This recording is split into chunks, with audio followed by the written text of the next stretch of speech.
Beatrice faces her grim conclusion as a harsh voice declares her absolute end. Heartbroken and betrayed, she pleads with Gerald while questioning the love they once shared. Gerald scoffs coldly at the very notion of their romance. Stepping closer, he begins to mercilessly shatter her illusions. He viciously declares that he never held a single drop of affection for her. Revealing his true colors, he dismisses her as a mere stepping stone discarded the moment he secured the crown prince position. Beatrice stares in disbelief as the devastating truth washes over her. A hollow realization settles in her eyes as her spirit finally breaks. She recognizes with bitter clarity that he only ever coveted her status as a duke's daughter rather than her true self. Consumed by despair, she laments her tragic illusion of finding love in her profound loneliness. Gerald offers a mocking note of gratitude while acknowledging her crucial role in his ascent to power. As everything crumbles around her, Beatrice frantically wonders where her path spiraled into disaster. Plunging into darkness, she questions if yearning for affection was her fatal sin. Suddenly, a familiar voice snaps her out of the abyss. Jolting awake with a terrified squeak, she realizes she is inexplicably alive. Staring in shock, she beholds Professor Murphy loudly calling her name. Her mind reels as she remembers that the professor perished long ago. Stuttering in disbelief, Beatrice deduces that she has somehow regressed in time. She takes a moment to process the sheer impossibility of her surroundings. The reality of her younger self and the familiar classroom setting finally sinks in. Professor Murphy sharply reprimands her distraction and demands her absolute focus. He cruelly insults her progress while declaring her a pointless disappointment to the Duke. The agonizing guilt of causing her mother's death is suddenly weaponized against her perceived failure. Condemning her to misery, the professor orders her to dedicate her entire existence to repentance. A young Beatrice silently accepts the harsh verdict with crushing resignation. The adult Beatrice reflects on her traumatic childhood, feeling forever burdened by her mother's fatal weakness. Echoes of past tormentors labeling her a cursed child immediately flood her memory.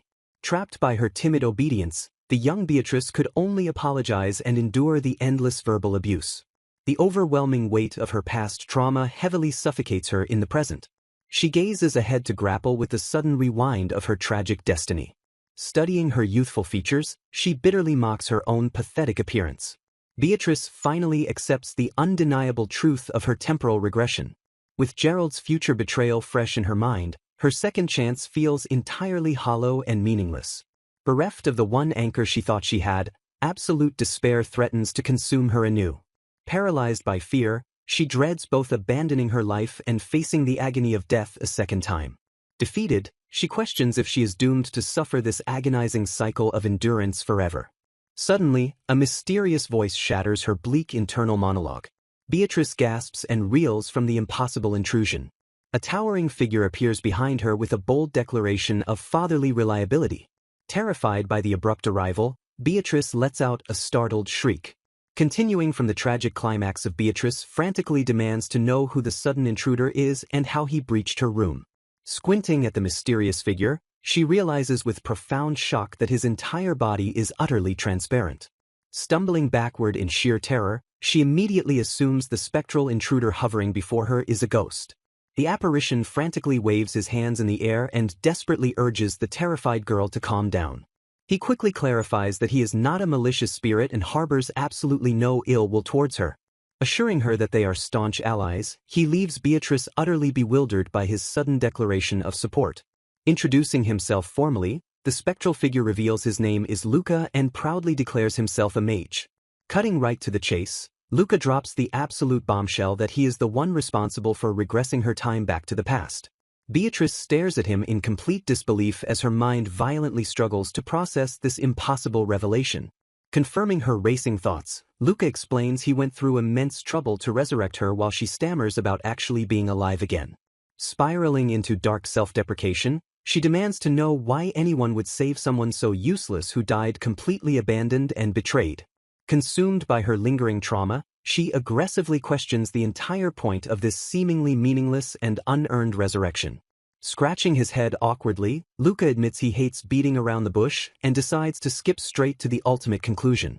He bluntly states that her terrifying father, Duke Leet Luster Wallenstein, actually dotes on her to an extreme and obsessive degree. Beatrice gasps in sheer shock as Luca casually explains that her impending death will cause her father to completely destroy the world in a blind rage.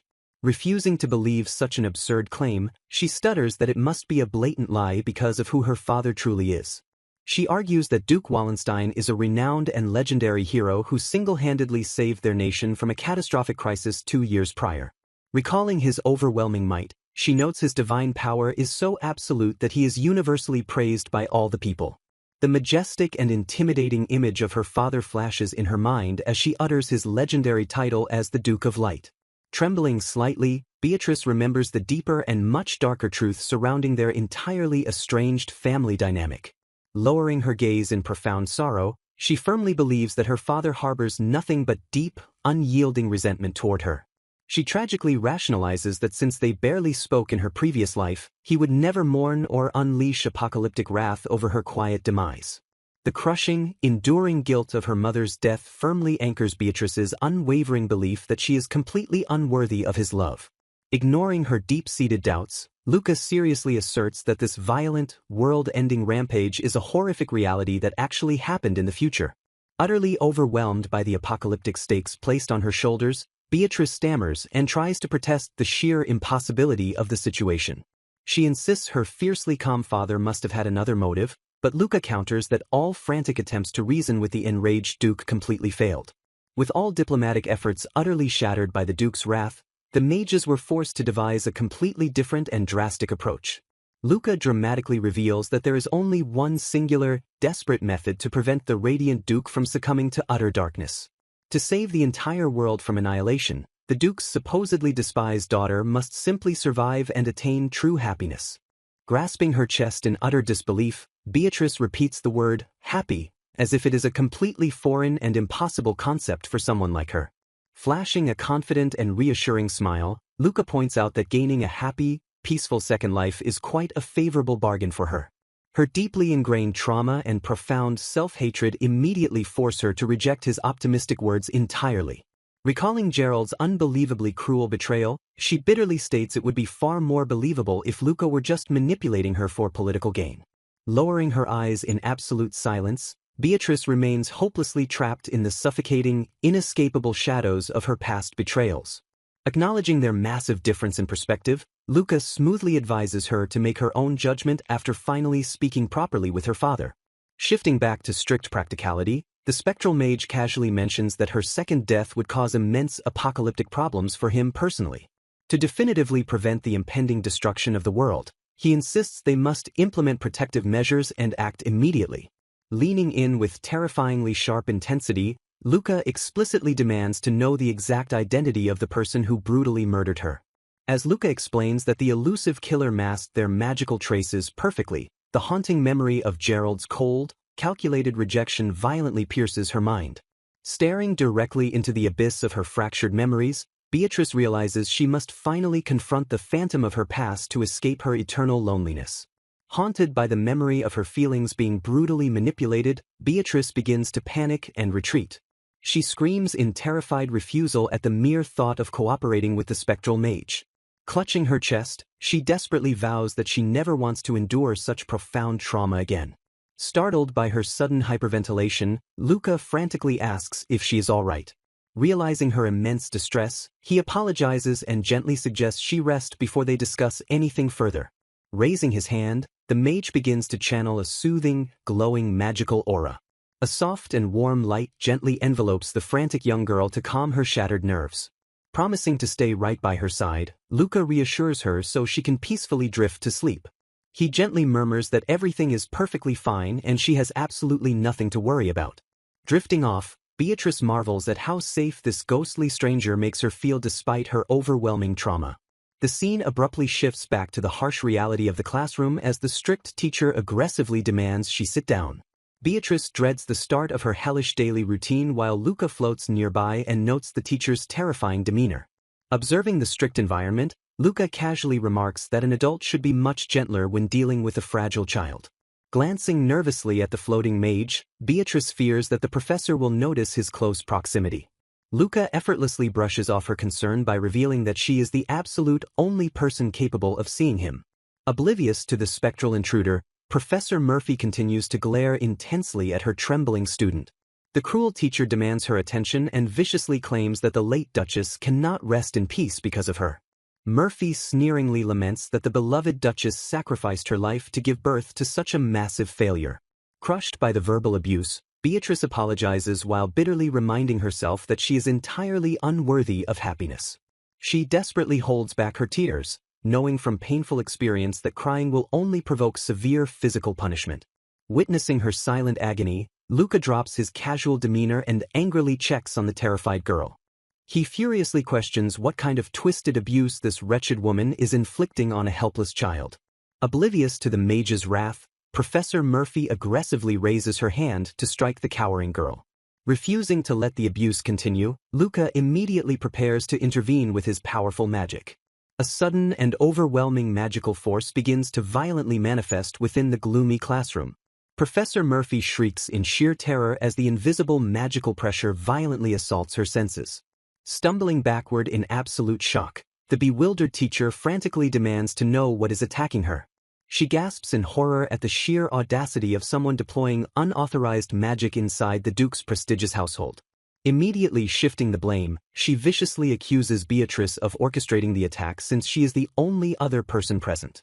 The teacher ruthlessly accuses the terrified child of trying to frighten her out of the mansion despite her desperate denials. Ignoring the teacher's vile delusion, Luca angrily screams at the abusive hag to let go of the trembling girl. Paralyzed by fear, Beatrice desperately prays for the agonizing physical beatings to finally stop once and for all. Unable to bear the escalating chaos, the young girl suddenly screams for everyone to immediately stop. She frantically begs the unseen mage not to make her horrific situation any worse than it already is. Luca hesitates, trying to warn her that completely submitting to the abuse will only result in endless suffering. Recovering her cruel composure, the teacher sneers menacingly at the broken and trembling child. Murphy coldly asks if Beatrice truly intends to defy her after selfishly tearing through her mother's belly to be born. Trapped in a hopeless nightmare, Beatrice realizes that any magical intervention will only guarantee a much more severe punishment later. She internally pleads for a savior while tragically acknowledging that no one would ever bother helping a cursed child like her.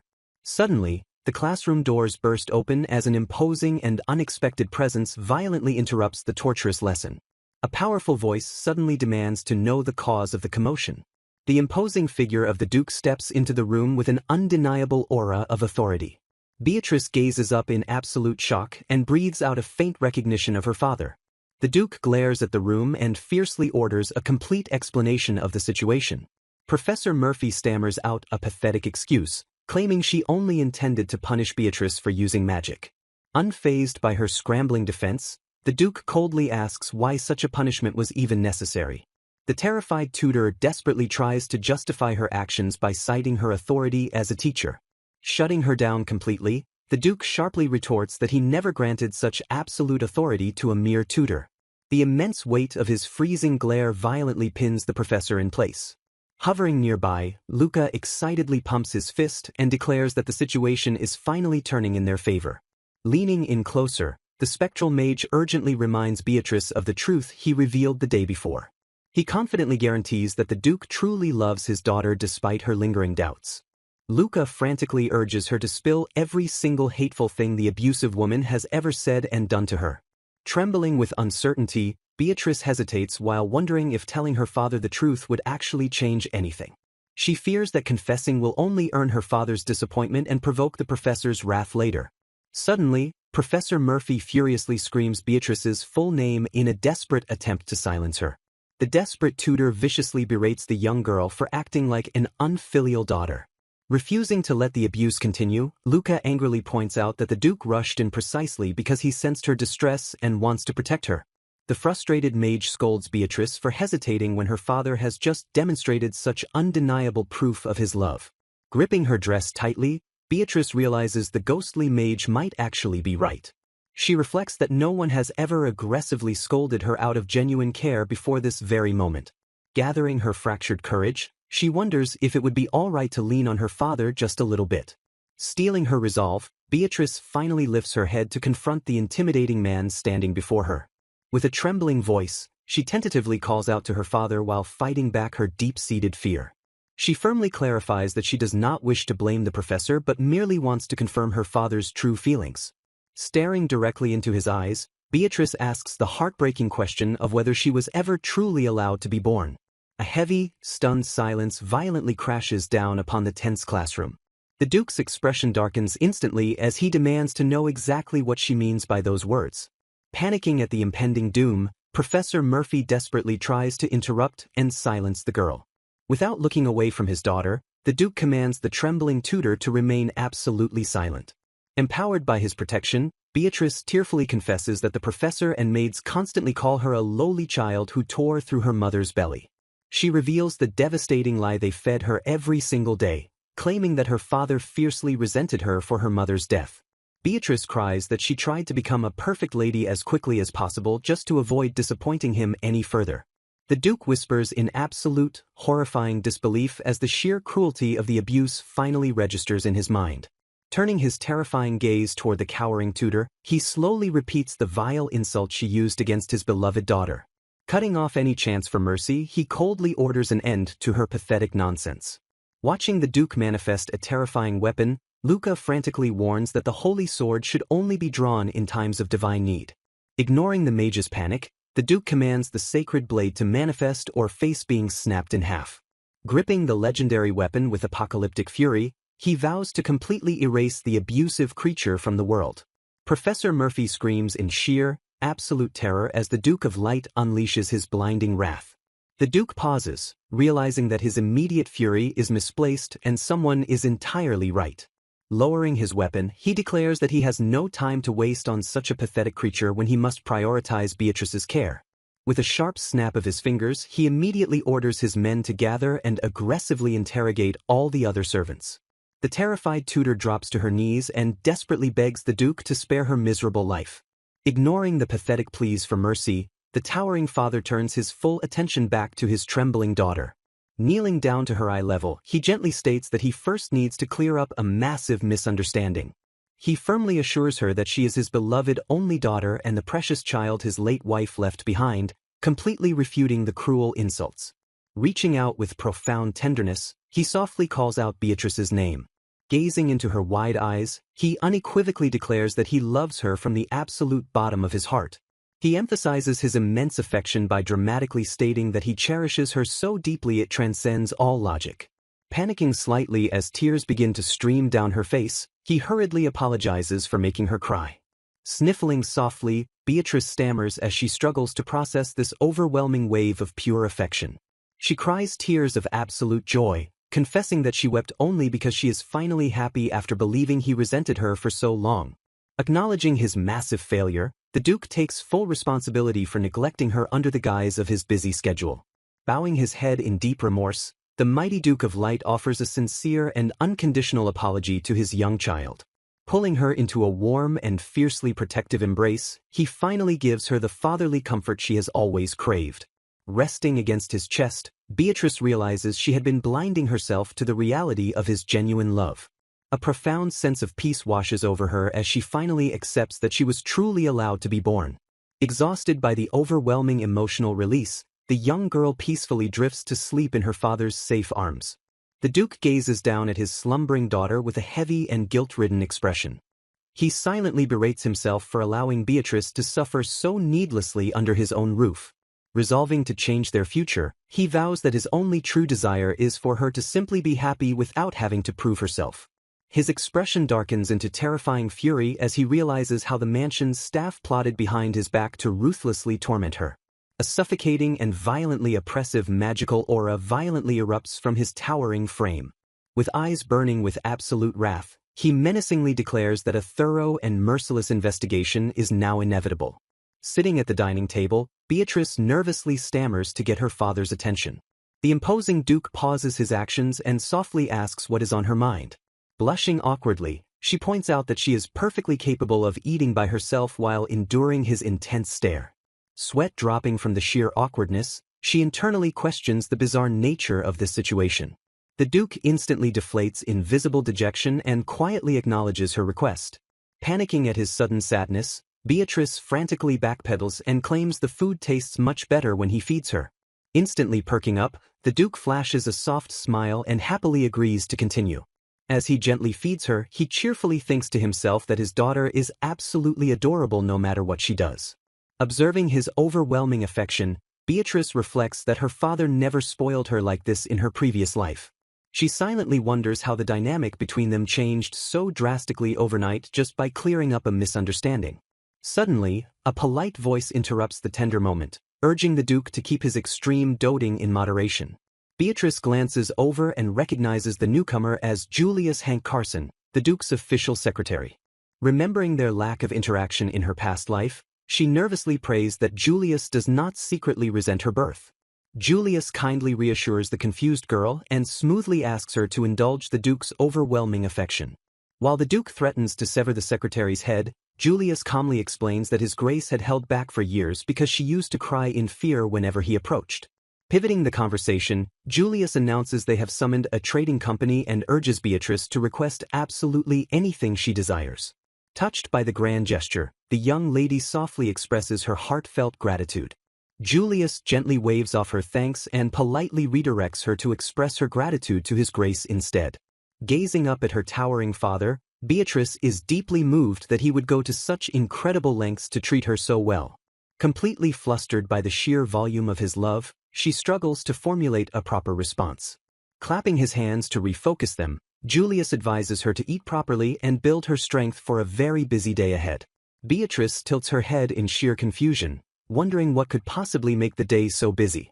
The scene abruptly shifts as the Duke proudly introduces her to a lavish new bedroom, leaving Beatrice stammering in utter shock.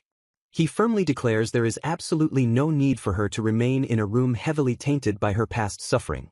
Staring at the opulent space, Beatrice silently agrees and acknowledges the heavy burden of her painful memories. However, she sweat drops as she takes in the staggering luxury, feeling the upgrade is entirely too massive for someone like her.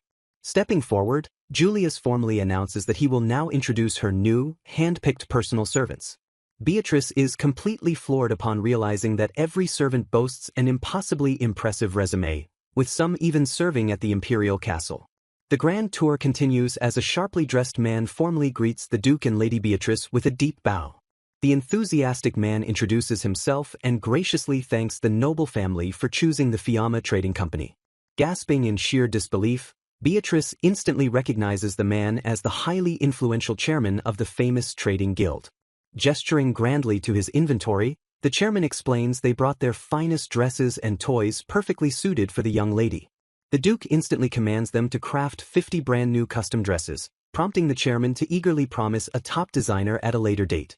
A breathtaking mountain of expensive goods and lavish gifts is proudly displayed before the overwhelmed child.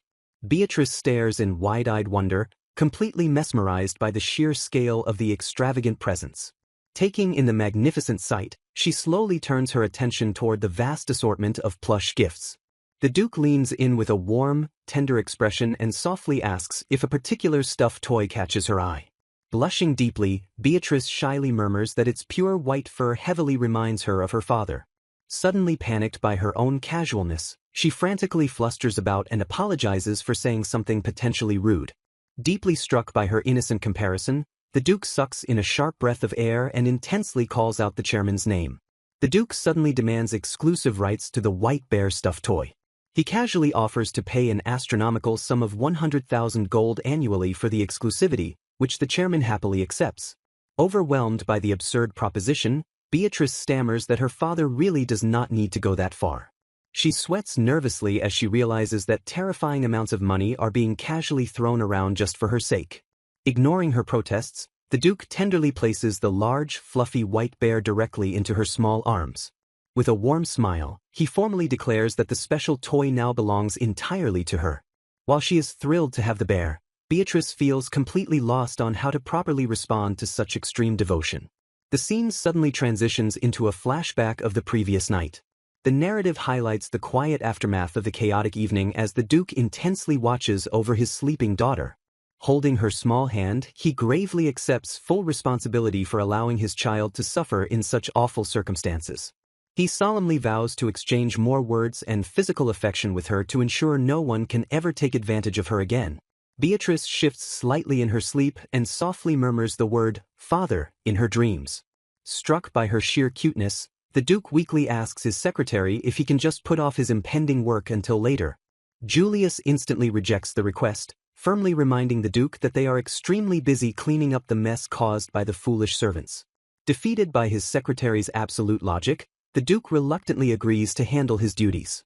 Suddenly shifting gears, the Duke glares menacingly at Julius and threatens to gouge his eyes out. He furiously accuses the secretary of inappropriately looking at Beatrice's adorable sleeping face. Julius chuckles nervously, pointing out that treating an unmarried daughter with such extreme overprotectiveness is incredibly rude if he intends for her to marry someday.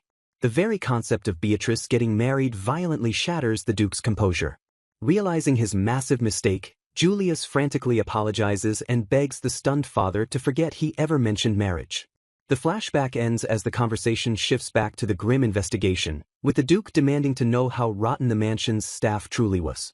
Julius reports that while the knights remained loyal, nearly all the servants were compromised because they chose to ignore the ongoing abuse. The Duke sighs heavily and demands to know exactly who was leading this massive household conspiracy. Julius reveals that the ringleaders were the long-serving servants who respected the late Duchess so much that they twisted their grief into resentment toward Beatrice. Closing his eyes in disgust, the Duke states that they merely trampled on his late wife's true feelings and falsely called it respect. He bitterly scoffs at their convenient misuse of the word to justify their cruel actions. With cold finality, he orders Julius to cut away every single rotten part of the household staff. Julius acknowledges the ruthless purge but mentions they still have not identified the source of the magical attack that occurred inside the mansion. The Duke notes that since the magic directly targeted the abusive tutor, someone inside must have been secretly trying to protect Beatrice. Deciding to prioritize the immediate threat, he orders Julius to put the magic investigation on hold and focus entirely on questioning the servants. The scene shifts back to the present night, where an exhausted Beatrice lies alone in her lavish new bed. She sighs deeply while reflecting on just how incredibly hectic and overwhelming the entire day has been. A familiar, translucent figure suddenly materializes right beside her bed. Beatrice stares up in surprise as she immediately recognizes the magical presence of her spectral ally. Sitting up slightly, she curiously asks Luca where he has been hiding this entire time. Luca rubs the back of his head and vaguely claims he has just been floating around here and there. Lowering her gaze, Beatrice hesitates for a moment before bringing up the chaotic events of the previous day. She sincerely thanks the spectral mage, acknowledging that his intervention helped her find the courage to realize her painful mistake. Although still deeply bewildered by her father's intense love, she firmly resolves that she can no longer live in a way that disrespects the people who treasure her. Clutching her blankets tightly, Beatrice vows that she must never again lament the simple fact that she is alive. Beatrice notes that she still doesn't fully understand the world destruction prophecy but is genuinely glad for a second chance. Gazing ahead, she firmly declares her profound desire to live and finally attain happiness. She asks Luca if his promise from the previous day remains valid. Looking directly at him, she earnestly asks for his help to simply survive. Admitting her own clumsy and timid nature, she confesses that his presence makes her feel undeniably safe. Luca stares at her, deeply moved by her vulnerability. He enthusiastically accepts her plea, waving his hands and telling her to leave absolutely everything to him. Pointing proudly to himself, the spectral mage declares that helping her is the exact reason he traveled all this way. Deciding to start fresh, he prepares to introduce himself properly. Posing confidently, he announces himself as Luca the super genius mage and eagerly looks forward to working with her. Beatrice smiles softly and respectfully returns the greeting. She expresses her relief at having such a reliable ally by her side before hesitantly broaching a difficult topic. Trembling slightly, she acknowledges that recalling the memory might be frightening. Luca listens intently, his expression shifting to a serious demeanor. He gently prompts her, asking if she is finally ready to reveal the identity of her killer. Steeling her resolve, Beatrice prepares to name the culprit from her doomed future. She definitively states that the second prince, Gerald Rosso-Luce, was the one who murdered her. Luca's eyes widen in sheer, absolute shock. Sweating nervously, the mage stammers that she must be kidding, completely baffled as to why the prince would ever kill her. Beatrice grimly explains that Gerald merely used her to secure the throne and then discarded her once she lost her usefulness. Processing this revelation, Beatrice notes that Luca's emotional reaction is surprisingly intense. Luca mutters that Gerald had seemed completely calm and composed while cooperating with them to soothe the enraged Duke in the future. Beatrice gasps in surprise, realizing that Luca actually met the prince. Luca confirms their meeting, noting that Gerald appeared to be the person most troubled by the Duke's apocalyptic rampage. A new wave of anxiety washes over Beatrice as she considers the implications of Gerald knowing Luca's plan. She fears that if the prince discovers the time travel plot, he will instantly become wary of her and take preemptive action. Luca confidently reassures her that Gerald knows absolutely nothing about the regression, mentioning there are only 2 other secret collaborators. He fiercely promises to prioritize her survival above all else, even if his future allies suddenly turn against them. Beatrice looks at him in mild surprise, touched by his unwavering dedication. The mage reiterates that his ultimate goal is preventing the world's destruction, making her safety his absolute highest priority.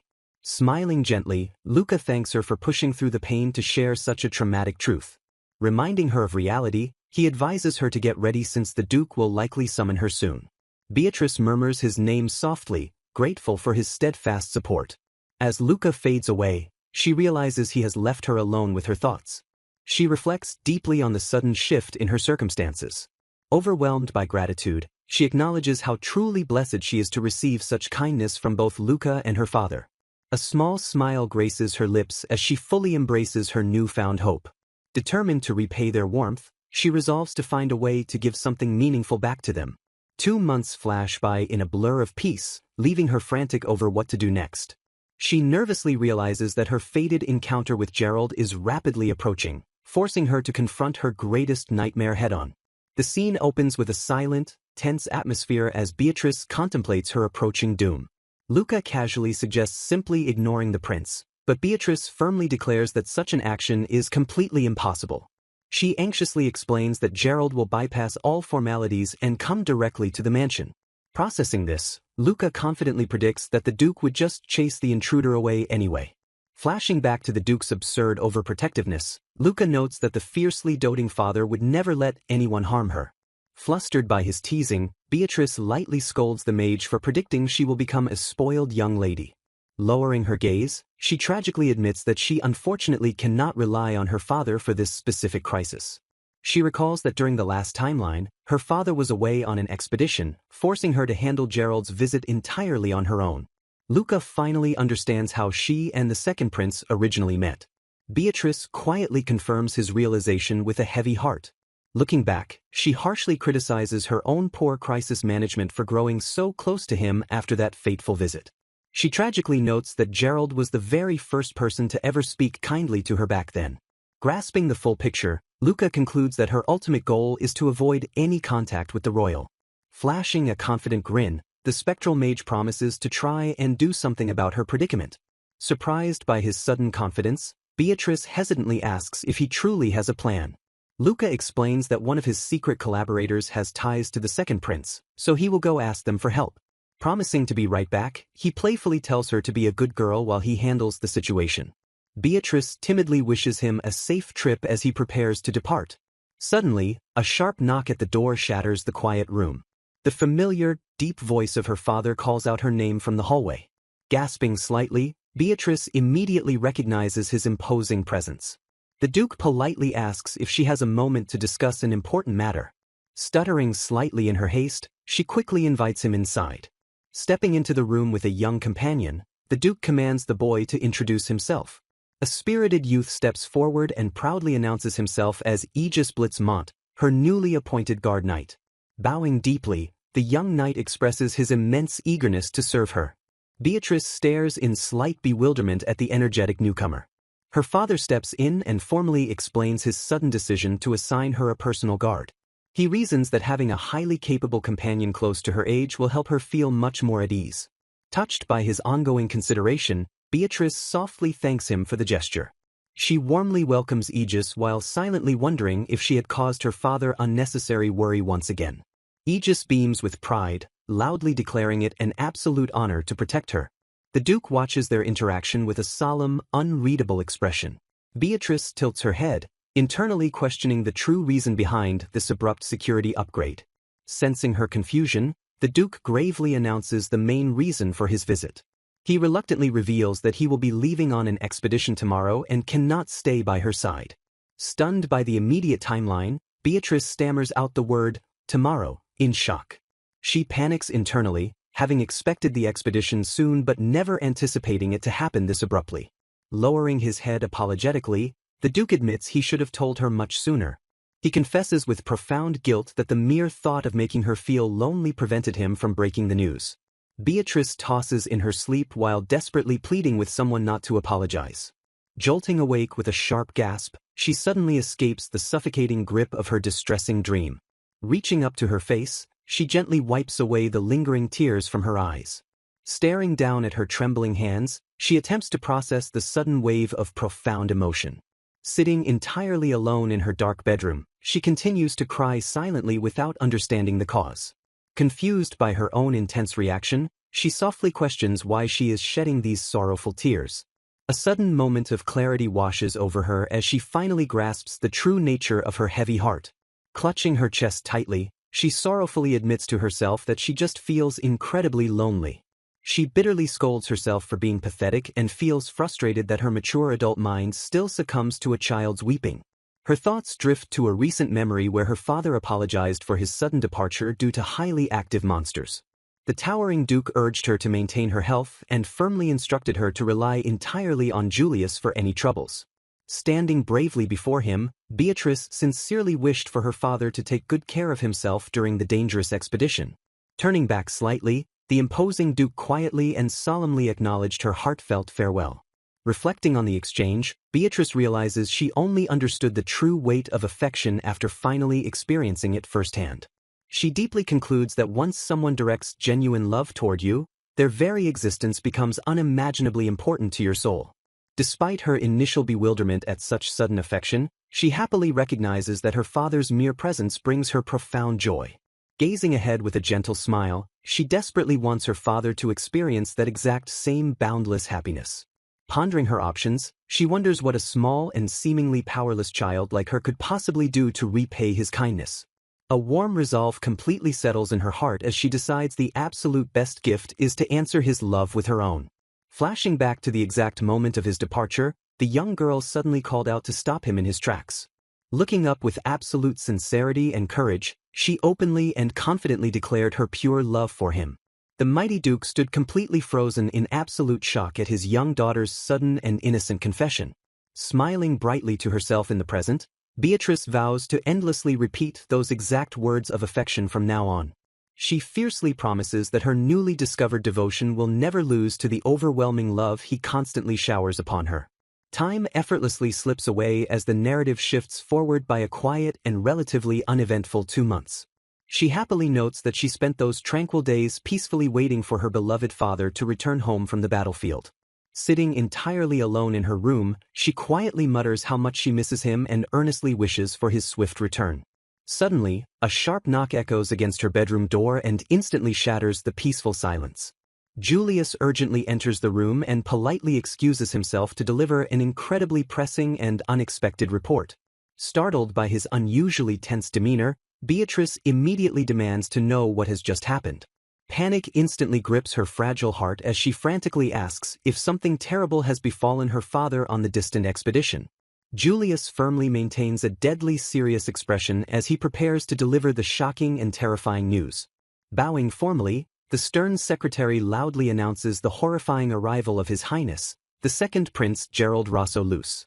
Hearing the terrifying name, Beatrice gasps in absolute shock. Julius smoothly explains that the prince mistakenly boarded a duchy-bound carriage while trying to sneak into the castle town. The secretary adds that Gerald is now requesting to wait at the mansion until an official escort arrives. Trembling slightly, Beatrice internally notes that inviting him in is the standard model answer for a noble. Gripping her dress in sheer terror, she realizes just how utterly paralyzing the thought of meeting Gerald truly is. Panic consumes her as she wonders if she is hopelessly destined to be murdered by him once again.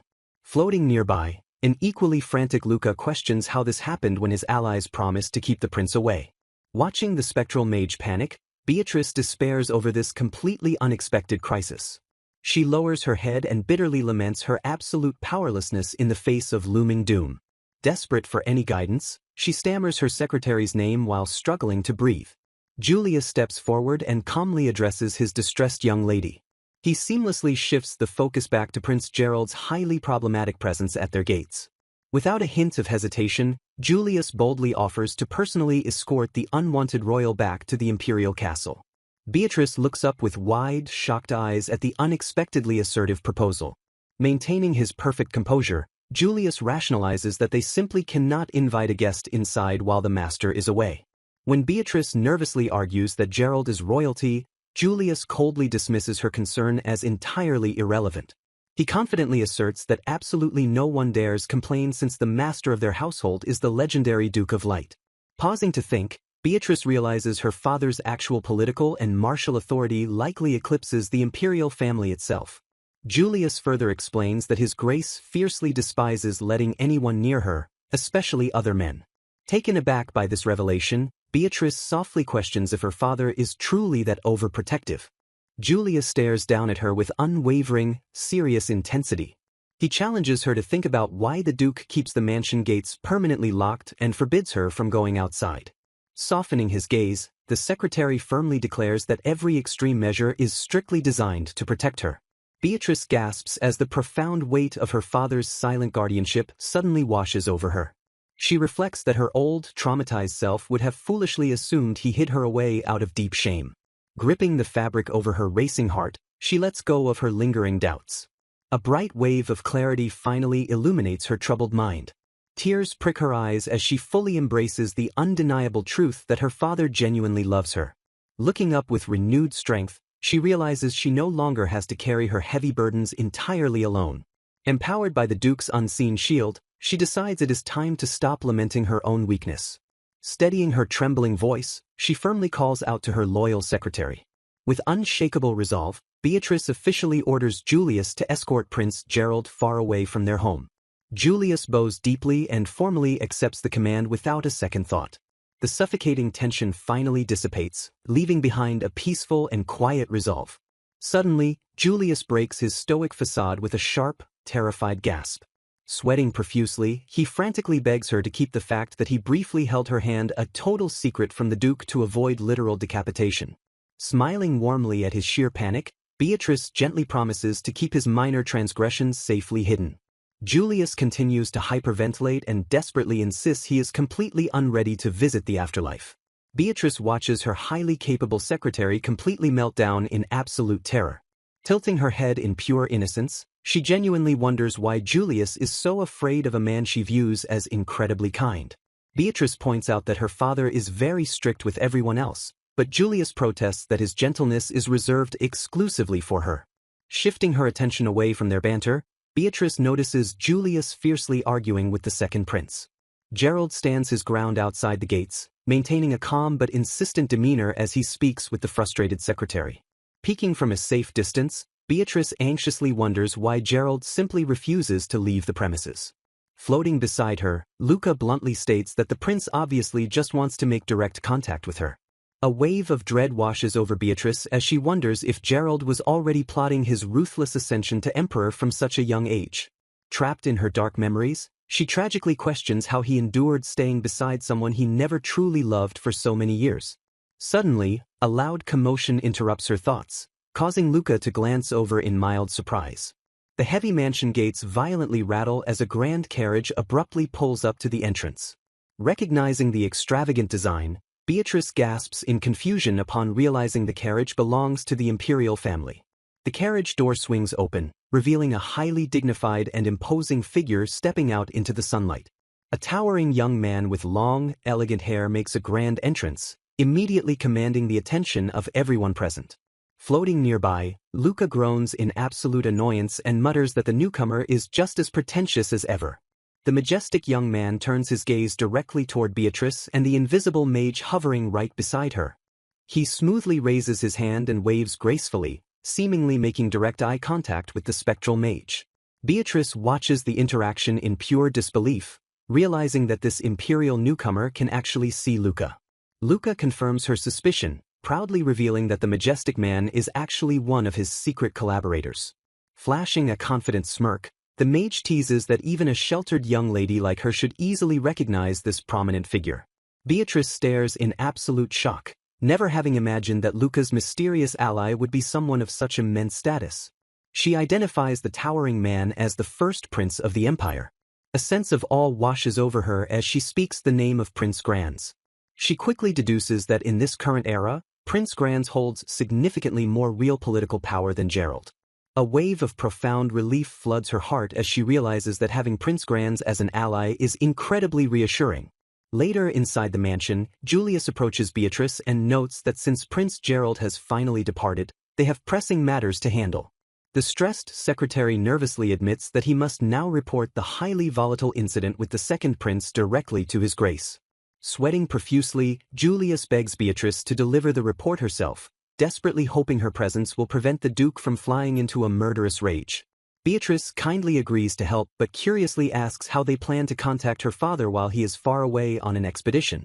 Julius presents a specialized device, explaining that they must use this magical tool because any matter involving the imperial family requires urgent communication. The narrative briefly explains that magic tools are a general term for various objects powered by magical energy. Beatrice realizes this specific device is a communication tool designed to share voices and images across vast distances. Channeling his magical energy into the artifact, Julius warns her to keep the report brief since his power can only sustain the connection for 30 minutes. The magic tool suddenly activates, emitting a bright, humming glow as the magical connection establishes itself. Julius assures the young lady that the transmission should successfully connect to the other side very soon. The magical projection flickers to life, suddenly displaying a horrifying image of the Duke entirely drenched in thick blood. The Duke violently glares into the projection and menacingly growls out his secretary's name. Julius immediately shrieks in sheer terror at the absolutely terrifying blood-soaked visage of his master. Startled by the sudden scream, the Duke finally notices his precious daughter standing right beside the panicking secretary. Instantly dropping his menacing aura, the Duke frantically scolds Julius for not warning him sooner, terrified that his gruesome appearance might cause Beatrice to collapse in shock. Sweating nervously while staring at the undeniable blood spatter, Beatrice bravely assures her frantic father that she is perfectly fine. Stealing her resolve, she looks directly into the magical projection and announces that she has a very important report to share. Looking into the magical projection, Beatrice nervously reports that the second prince visited the mansion earlier. She explains his carriage mistake and requests to stay, causing her father to instantly suspect an imperial plot against his daughter. Dismissing the request as utterly absurd, the fiercely protective Duke commands them to turn the royal away immediately. Julius confirms that imperial officials already retrieved the boy and promised a formal apology at a later date. A sudden, oppressive silence falls as the Duke glares intensely through the magical feed. Shifting his terrifying focus, he sharply demands to know if his secretary handled the delicate matter personally. Julius freezes in sheer terror under his master's withering, murderous gaze. Sweating profusely, the frantic secretary violently denies letting the prince near Beatrice and desperately begs for her corroboration. Stepping in smoothly, Beatrice confirms that Julius bravely stood at the front and handled the entire ordeal for her. The Duke reluctantly accepts this fact while Beatrice notes she merely watched the chaos from the safety of her room. Relieved, the mighty Duke casually orders his daughter to dump all future unpleasantness directly onto the horrified secretary. Narrowing his eyes slightly, the Duke hesitantly asks what Beatrice thought when she saw the young royal. Utterly bewildered by the strange question, Beatrice pauses in total confusion. She stammers helplessly, completely unsure of what her father is implying or how to properly answer. The Duke awkwardly mutters that since she is growing up, he worried she might finally take an interest in the opposite sex. Beatrice stares blankly at the projection, completely failing to grasp his overwhelming paternal jealousy. She quickly denies any romantic interest, while Julius silently notes the Duke's sheer terror of losing his precious daughter to another man. Beatrice admits she felt incredibly nervous because Gerald stubbornly refused to leave even after his carriage was arranged.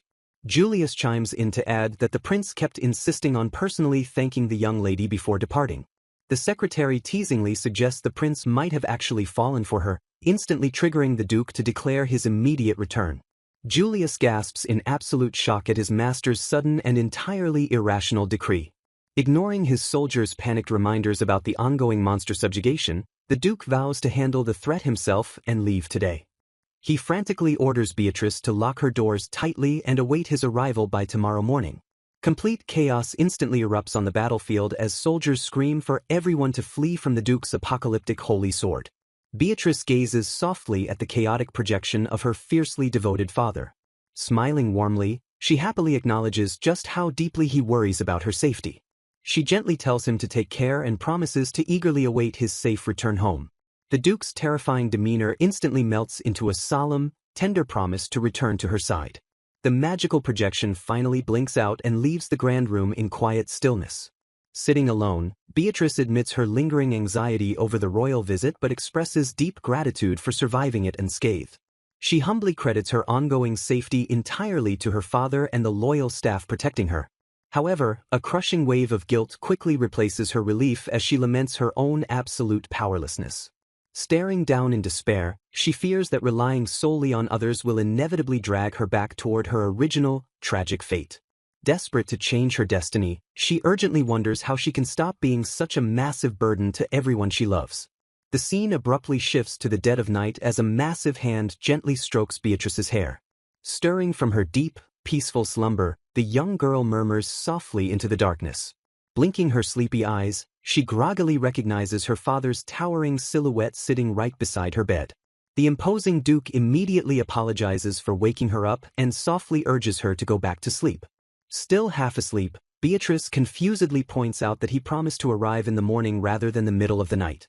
The Duke casually reveals he simply crossed the entire mountain on foot to arrive early, leaving her utterly bewildered by his impossible feat. Beatrice nervously realizes that traveling at night and climbing a steep mountain means her father pushed himself dangerously hard.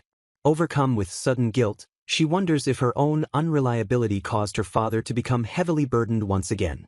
Gazing warmly at him, she gently points out that since he must be completely exhausted, he should be the one resting. The Duke affectionately smiles and replies that simply looking at his beloved daughter's face makes all of his fatigue instantly vanish. He warmly reminds Beatrice that she is still a growing child who desperately needs her precious sleep. She silently notes how incredibly cool and pleasant her father's massive hand feels against her skin.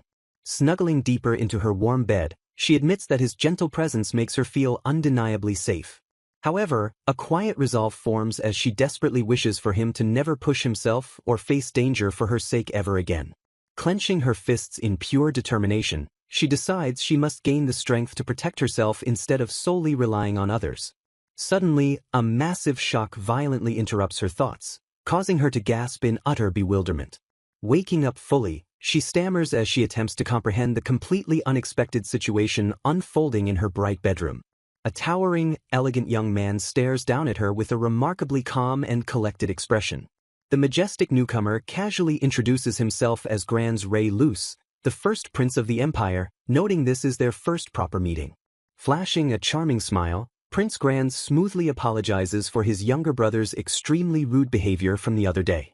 Beatrice processes this surreal reality, entirely stunned that the first prince is casually standing in her room right as she wakes up. Gathering her scattered composure, she politely introduces herself and formally expresses her absolute honor at meeting him. Prince Granz chuckles in genuine amusement, praising the young lady's intelligence and easily understanding why the Duke dotes on her so fiercely. Glaring daggers at the royal intruder, the Duke violently demands that the prince finish his business and leave immediately. Unfazed by the suffocating killing intent, Granz smoothly reminds the Duke that he personally requested an apology and a new tutor for Beatrice. The fiercely protective father snaps back that simply sending a random tutor would have completely sufficed without the prince arriving in person. Prince Granz calmly counters that he genuinely wanted to apologize for his brother directly while also delivering the requested tutor. Startled by the sudden mention of education, Beatrice tilts her head and repeats the word, tutor, in mild confusion. Granz explicitly explains that the Duke demanded an exceptionally virtuous candidate completely disconnected from the late Duchess. Realizing her father's deep consideration, Beatrice notes he is actively making sure she never faces another abusive teacher like Professor Murphy. She shudders as she recalls the sheer torment of constantly being blamed for her mother's death by the previous rotten staff. Smiling mysteriously, Prince Granz abruptly declares that if he were to leave now, the Duke's specific promise would remain entirely unfulfilled. Leaning in closer with an air of absolute, undeniable confidence, Granz prepares to reveal his true intentions to the bewildered room. Pointing to himself with a dramatic flourish, the first prince proudly announces that he will personally serve as Beatrice's brand new tutor. Beatrice and her father both freeze in sheer, unadulterated shock at the utterly absurd and unexpected declaration. Stuttering in absolute disbelief, Beatrice loudly questions why His Highness would ever personally take on such a lowly role. Granz smoothly rationalizes that absolutely no one in the entire empire fits the Duke's insanely strict conditions better than himself. The Duke stares intensely, radiating immense frustration but remaining completely unable to refute the prince's flawless logic. Focusing solely on the bewildered young girl, Granz softly asks Beatrice to boldly reveal her true desires.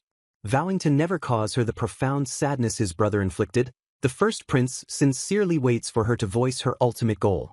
Empowered by his genuine offer, Beatrice firmly declares her desperate wish to finally protect herself without burdening the people around her. She internally notes that borrowing the absolute power of Prince Granz, one of Luca's secret collaborators, would be incredibly reassuring for her survival. Extending his hand with a warm, inviting gaze, Granz confidently asks if she is ready to accept his powerful guidance. Beatrice gazes deeply at his outstretched hand, feeling a massive wave of hope completely wash over her fractured spirit. Grasping his hand with fierce determination, she happily accepts his offer and begs him to teach her everything. The chapter closes on a charming bonus illustration, showcasing a quiet, chaotic incident that unfolded while the Duke was away on his expedition. Grateful for the company while her father is away on an expedition, Beatrice kindly thanks Sir Aegis. Standing tall, the young knight enthusiastically declares that it is an absolute honor to spend time with his lady. Despite his cheerful energy, Beatrice internally admits feeling quite nervous because she barely knows him. A quiet and slightly awkward silence settles between the two as they sit in the grand room. Suddenly, Aegis snaps to attention as his sharp instincts flare at an unseen anomaly. Sensing a strange disturbance, the highly alert knight urgently warns Beatrice to step back. A faint, mystical presence begins to subtly materialize into the tense atmosphere. Completely oblivious to the knight's defensive stance, Luca cheerfully announces his return to the mansion. Aegis violently jolts back in shock, shouting loudly to demand who is suddenly intruding upon them. Glancing around frantically at the empty air, the confused knight mutters that he definitely sensed something there. Beatrice watches with wide eyes, slowly realizing exactly what her new guard is fiercely reacting to. She panics internally upon discovering that the young knight can somehow sense Luca's invisible magical presence. Dodging the knight's frantic sweeps, Luca notes that freakishly sharp instincts occasionally exist in certain people. Sweating heavily, the spectral mage complains that the guard's keen senses will completely ruin his ability to plan for the future. Desperate to avoid further detection, Luca frantically begs Beatrice to do something to distract the hyper-alert knight.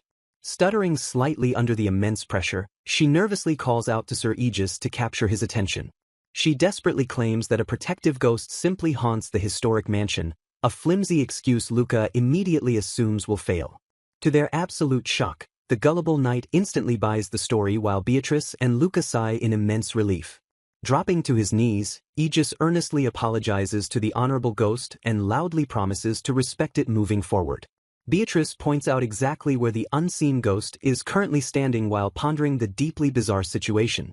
Despite her lingering confusion, she smiles softly and concludes that the eccentric knight does not seem like a bad person after all.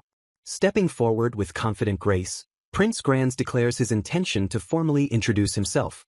He smoothly assures the young lady that he arrived solely to protect her, revealing himself as one of Luca's secret time-traveling allies. Overwhelmed by his reassurance, Beatrice stammers out her profound and heartfelt gratitude. Hovering nearby, the spectral Luca eagerly vouches for the first prince's absolute trustworthiness. Acknowledging their united front, Beatrice firmly accepts this revelation with a quiet nod. Wasting no time, Granz officially begins their lesson by noting that her retained memories render basic etiquette and academic studies entirely unnecessary. He calmly asks what she actually wishes to learn, leaving Beatrice briefly pondering her options. Gathering her courage, she acknowledges the widespread rumors praising His Highness for his exceptional mastery of both swordsmanship and magic. Looking directly into his eyes, She earnestly requests that he teach her the art of self-defense. Taken aback by the unexpected request, Granz repeats the words with a hint of confusion. He gently reminds her that she is already fiercely protected by him, Luca, and the Duke, making physical combat skills entirely unnecessary.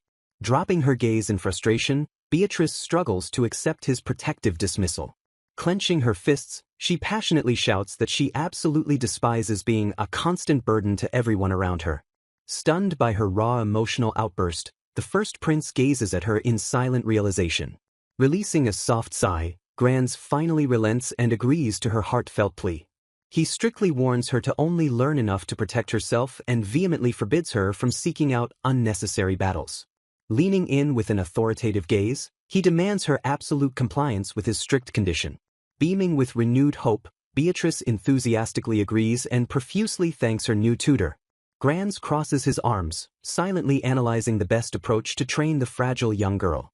He logically concludes that teaching her magic is the most practical route since he cannot realistically hand her a heavy sword. Beatrice flinches and frantically apologizes, confessing that she possesses absolutely no magical talent after failing every single past lesson. She bitterly curses her own pathetic nature for demanding a tutor while completely lacking the necessary skills to succeed. Cutting through her spiral of self-hatred, Granz sharply calls out her name with undeniable authority. He fiercely orders her to immediately discard every cruel lie her abusive former tutor ever fed her. Reaching out with his glowing magical energy, he decides to personally analyze her latent abilities. Dazzling magical sparkles manifest around Beatrice as the prince peers deep into her hidden potential. Stepping back, Granz confirms that her raw magical power is actually enormous, though traditional spellcasting would indeed prove extremely difficult. Misinterpreting his assessment, Beatrice slumps in total defeat and assumes her magical journey is over before it even began. Granz quickly scolds her for jumping to conclusions, firmly clarifying that he never once called her untalented. Startled, she listens as he confidently promises that she can easily cast spells once the proper conditions are met. Wide-eyed with disbelief, she asks if he is telling the truth, which he smoothly confirms. He logically explains that her past failures simply stem from trying to utilize highly ordinary and incompatible casting methods.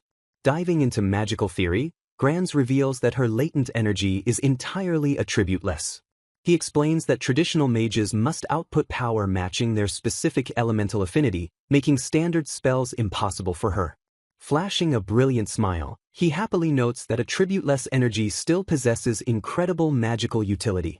Raising two fingers, the brilliant prince declares he can already think of two perfect methods for her to utilize her unique power.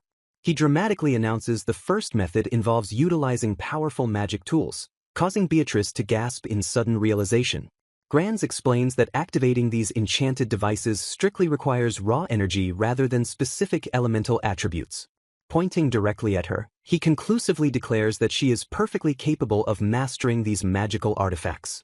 A warm, radiant smile graces Beatrice's face as she rejoices at the impossible miracle of finally wielding magic. Granz explains that magic tools are extremely rare and difficult to obtain, though he notes this shouldn't be an issue for a duke's daughter. The prince playfully predicts that the doting duke will probably shower her with endless magical artifacts. Beatrice nervously pictures a massive mountain of enchanted items, hoping her father won't go to such extremes. Luca chimes in, sweating nervously as he admits that buying an entire mountain of tools is genuinely possible for the overprotective duke. Pivoting the conversation, Granz prepares to reveal his second proposed method for wielding attribute-less magic. He dramatically states that she could harness the elusive and mystical power of spirits. Surprised by the mysterious concept, Beatrice softly repeats the word as she contemplates the daunting idea. Granz explains that forming a rare contract with a spirit allows a human to indirectly influence the raw forces of nature. The prince warns that most spirits lack self-awareness and almost never lend their formidable power to ordinary humans. He emphasizes that successfully forging a bond with these ethereal beings is an incredibly rare phenomenon. Despite the immense difficulty, the prince flashes a confident smile and declares it is absolutely worth trying. Granz reveals that the duke himself seemed capable of wielding spiritual power, making it entirely possible for his daughter to inherit the trait. Stunned by this shocking revelation, Beatrice questions how her father could possess such a mystical connection. She openly admits to the first prince that she has never once heard about her father communicating with spirits. Leaning in with a serious expression, Granz prepares to unveil the dark truth about the Duke's future rampage. He drops the terrifying bombshell that the spirits were the actual entities who drove the world toward complete destruction. Resonating with the Duke's apocalyptic grief, the enraged spirits unleashed cataclysmic earthquakes, tsunamis, and typhoons upon the fragile Earth. Granz solemnly declares that this divine wrath mercilessly marched humanity straight toward total extinction. The prince tragically notes that the spirits essentially engaged in self-destruction, violently harming nature just to mirror the Duke's endless despair. Gripping her dress, Beatrice stares downward as the horrific reality of the ruined future violently crushes her spirit. Though touched by their fierce loyalty to her father, she desperately wishes they could have chosen a path of mutual support instead of total ruin. Steeling her resolve, she vows to keep moving forward to prevent that tragic future from ever coming to pass. Looking up with fierce determination, she firmly accepts the challenge because the spirits are clearly the ultimate key to saving the world. Impressed by her unwavering courage, Granz smiles warmly and completely agrees with her strategic assessment. The prince notes that contacting spirits requires intense preparation and getting the Duke's approval will be their greatest obstacle. Deciding to tackle one challenge at a time, Granz suggests putting the spiritual matter on hold for the moment. Shifting his focus back to immediate training, the first prince announces they will now learn how to properly control her latent energy. He instructs her to focus as they begin by reviewing the absolute basics of magical theory. Granz seamlessly explains that magic power is a fundamental force born directly from nature itself. He details how mages absorb mana from nature-rich environments and internally convert it into usable magical energy. Listening intently, Beatrice realizes that magic power is intimately connected to the surrounding world in ways she never understood. She reflects bitterly that her previous abusive tutors deliberately withheld this foundational knowledge during her past life. Concluding his lecture, Granz decides the best way for her to learn is through forceful, hands-on experience. Beatrice stammers nervously as the towering prince gently asks to take her small hand in his. Grasping her hand, he instructs her to memorize the raw sensation as he channels his own magical power directly into her body. Suddenly, a sharp voice shatters the quiet intimacy and demands that the prince immediately release her. Startled by the abrupt intrusion, Beatrice gasps and questions how Aegis moved from the hallway so quickly. The fiercely loyal knight steps forward, unapologetically revealing that the Duke strictly ordered him to amputate the arm of anyone who touches his daughter. Granz stares in complete disbelief as the royal guard threatens him with literal dismemberment over a simple training exercise. Aegis rests his hand on his sword hilt and coldly warns that the Duke's brutal mandate applies to everyone, absolutely ignoring royal status. The tense standoff continues as the imposing knight glares silently at the first prince. Raising his hands in surrender, Granz reasons that he would rather keep both of his arms since Beatrice's immense magical power would have likely repelled him anyway. Satisfied with the prince's retreat, Aegis firmly announces he will resume his guard duty outside the room. Shifting tactics, Granz decides to switch to a classroom setting and promises to teach her how to circulate magic power on her own. He adds a quick caveat, promising to deliver the instructions purely verbally to avoid the knight's wrath. Later that night, Beatrice sits alone on her bed while bathed in the soft moonlight. Closing her eyes in deep concentration, she attempts to put the prince's magical theory into practice. Although she successfully felt her magic power move slightly during the lesson, she realizes it is not nearly enough and decides to try one more time. Clenching her fists with determination, she vows to improve her skills at least a little bit before her next lesson. A heavy silence fills the room as she continues to strain her intense concentration. Opening her eyes in profound frustration, she wonders what exactly she is doing wrong. She groans softly, lamenting that she can faintly sense her magic power but remains completely unable to make it move. Despite her allies urging her not to rush, crippling self-doubt creeps in as she fears remaining powerless forever. Overwhelmed by her lack of progress, Beatrice slumps forward and buries her face in her knees. Drowning in despair, she tragically concludes that she truly possesses no magical talent after all. Suddenly, a deep and familiar voice sharply calls out her name from the doorway. Jolting upright with a startled gasp, Beatrice stares in absolute shock at her father's imposing figure. Flustered by his sudden appearance, she frantically asks what he is doing in her room. The Duke casually explains that he came to check on her since she never came down for dinner, completely surprising her with the late hour. Panicking slightly, she profusely apologizes and promises to get ready right away. Stepping closer to her bed, the Duke softly murmurs her name once again. He gently places his massive, warm hand squarely against her forehead. A soothing magical aura washes over her as he calmly instructs her on how to properly move her magic power. Brilliant magical energy begins to cascade through her veins, guided entirely by her father's masterful control. He advises her to treat magic power like blood circulating naturally through her body rather than an external force she simply uses. Carefully tracing the magical pathway, he instructs her to cycle the energy from her fingertips back to her heart and repeat the process endlessly. Nodding earnestly, Beatrice absorbs every single word of his invaluable lesson. The Duke pulls his hand back, watching his daughter with a tender and observant gaze. Flashing a proud smile, he praises her incredible learning speed and affectionately calls her his precious daughter. He confidently declares that she should be fully capable of circulating the energy on her own now. Beatrice looks up with wide, hopeful eyes, utterly amazed by her sudden progress. Softening his expression, the Duke gently notes that it wouldn't matter even if she remained entirely unable to use magic. He firmly assures her that her mere existence holds immeasurable value and she never needs to change herself just to please others. Leaning in closely, he earnestly urges her to simply live her life exactly the way she desires. A profound sense of relief washes over Beatrice as her father's unconditional love instantly lightens her heavy heart. Staring down at her glowing hands, she honestly confesses her pure and simple desire to wield magic. The Duke nods in solemn understanding, fully respecting her unwavering determination. With a quick wave of his hand, he finally adjusts the magical flow and encourages her to try circulating it once more. Taking a deep breath, Beatrice focuses her intent and gasps in awe as the energy effortlessly responds. Beaming with absolute triumph, she excitedly shouts to her father that her magic power is finally flowing perfectly throughout her entire body. The Duke assures Beatrice that she should now be able to keep her magic circulating effortlessly without consciously directing its flow. Gazing warmly at his daughter, he softly praises her as a good girl for successfully mastering the delicate technique. Beatrice giggles happily as her father proudly declares that she possesses true magical talent and notes that this process normally takes much longer. Although she realizes she is still a long way from protecting herself, Beatrice feels deeply empowered by taking this crucial first step. A warm wave of genuine joy washes over her as she reflects on the incredible feeling of expanding her own capabilities.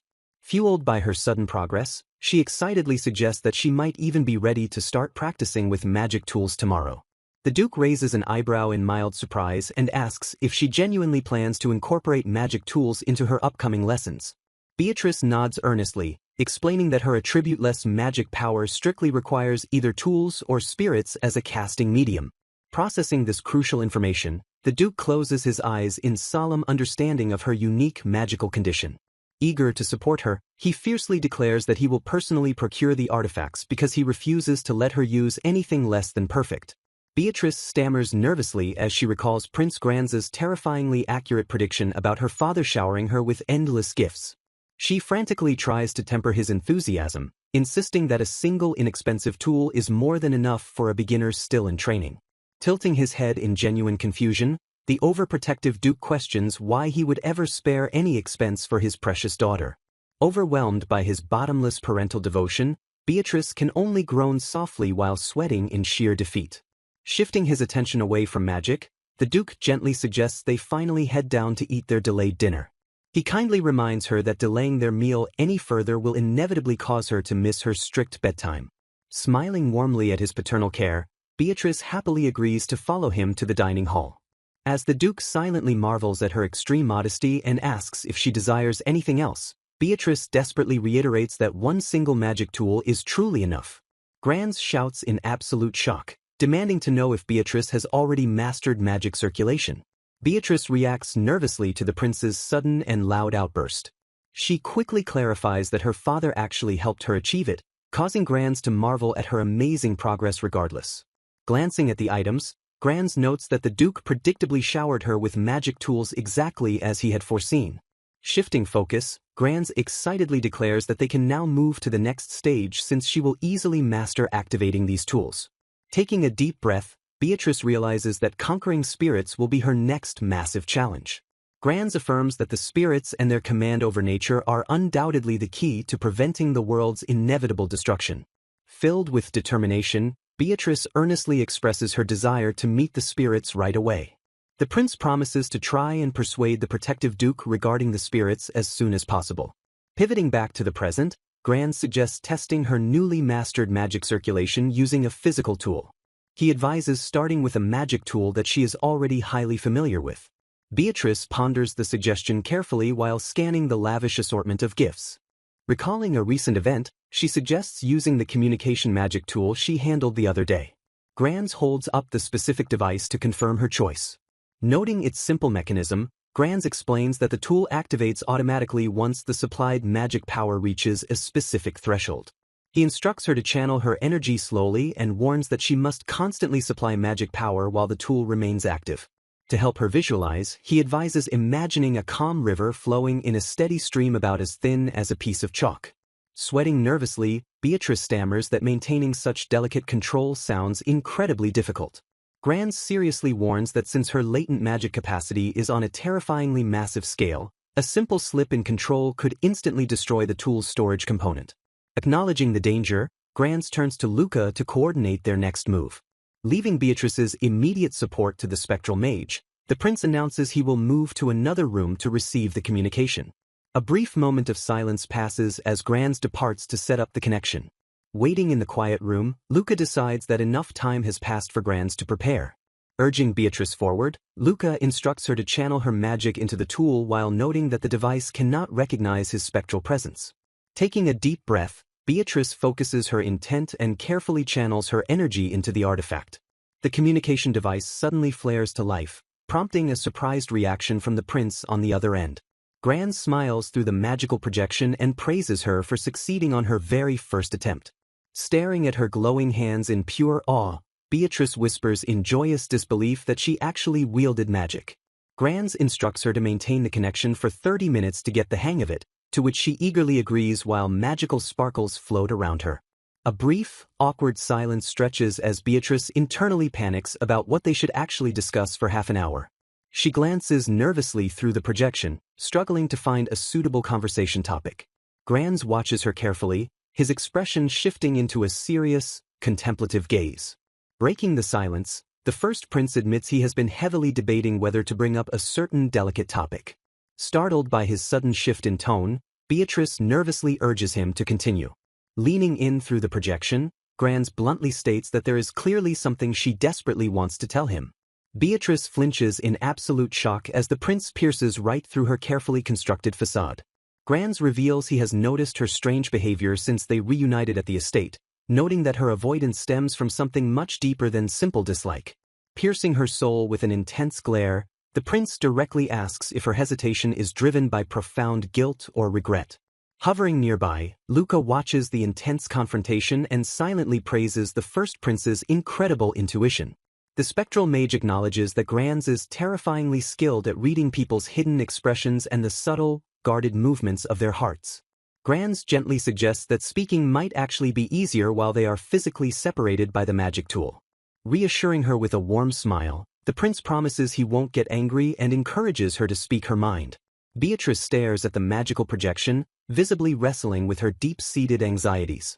Sensing her hesitation, Granz kindly adds that it is perfectly fine if she prefers to stay silent. Floating nearby, Luca confirms that Granz truly will not lose his temper over whatever she has to say. The spectral mage urges her to settle things here, pointing out that clearing the air is vital for the trials ahead. Beatrice nervously glances at Luca, worrying that ignoring the prince's reassurance would be incredibly rude. Luca quickly dismisses her fears, reminding her that as the beloved daughter of the Duke of Light, her father would gladly send anyone flying if they dared complain. Gathering her fractured courage, Beatrice finally calls out Prince Granz's name through the glowing magical connection. Staring into the projection, she hesitantly asks the first prince if he secretly resents her. Taken completely off guard by the question, Granz blinks in surprise and asks why she would ever assume that. Beatrice lowers her gaze in shame, explaining that everything derailed the moment she became engaged to Gerald. She boldly states that Prince Granz was the rightful heir and should have become the next emperor.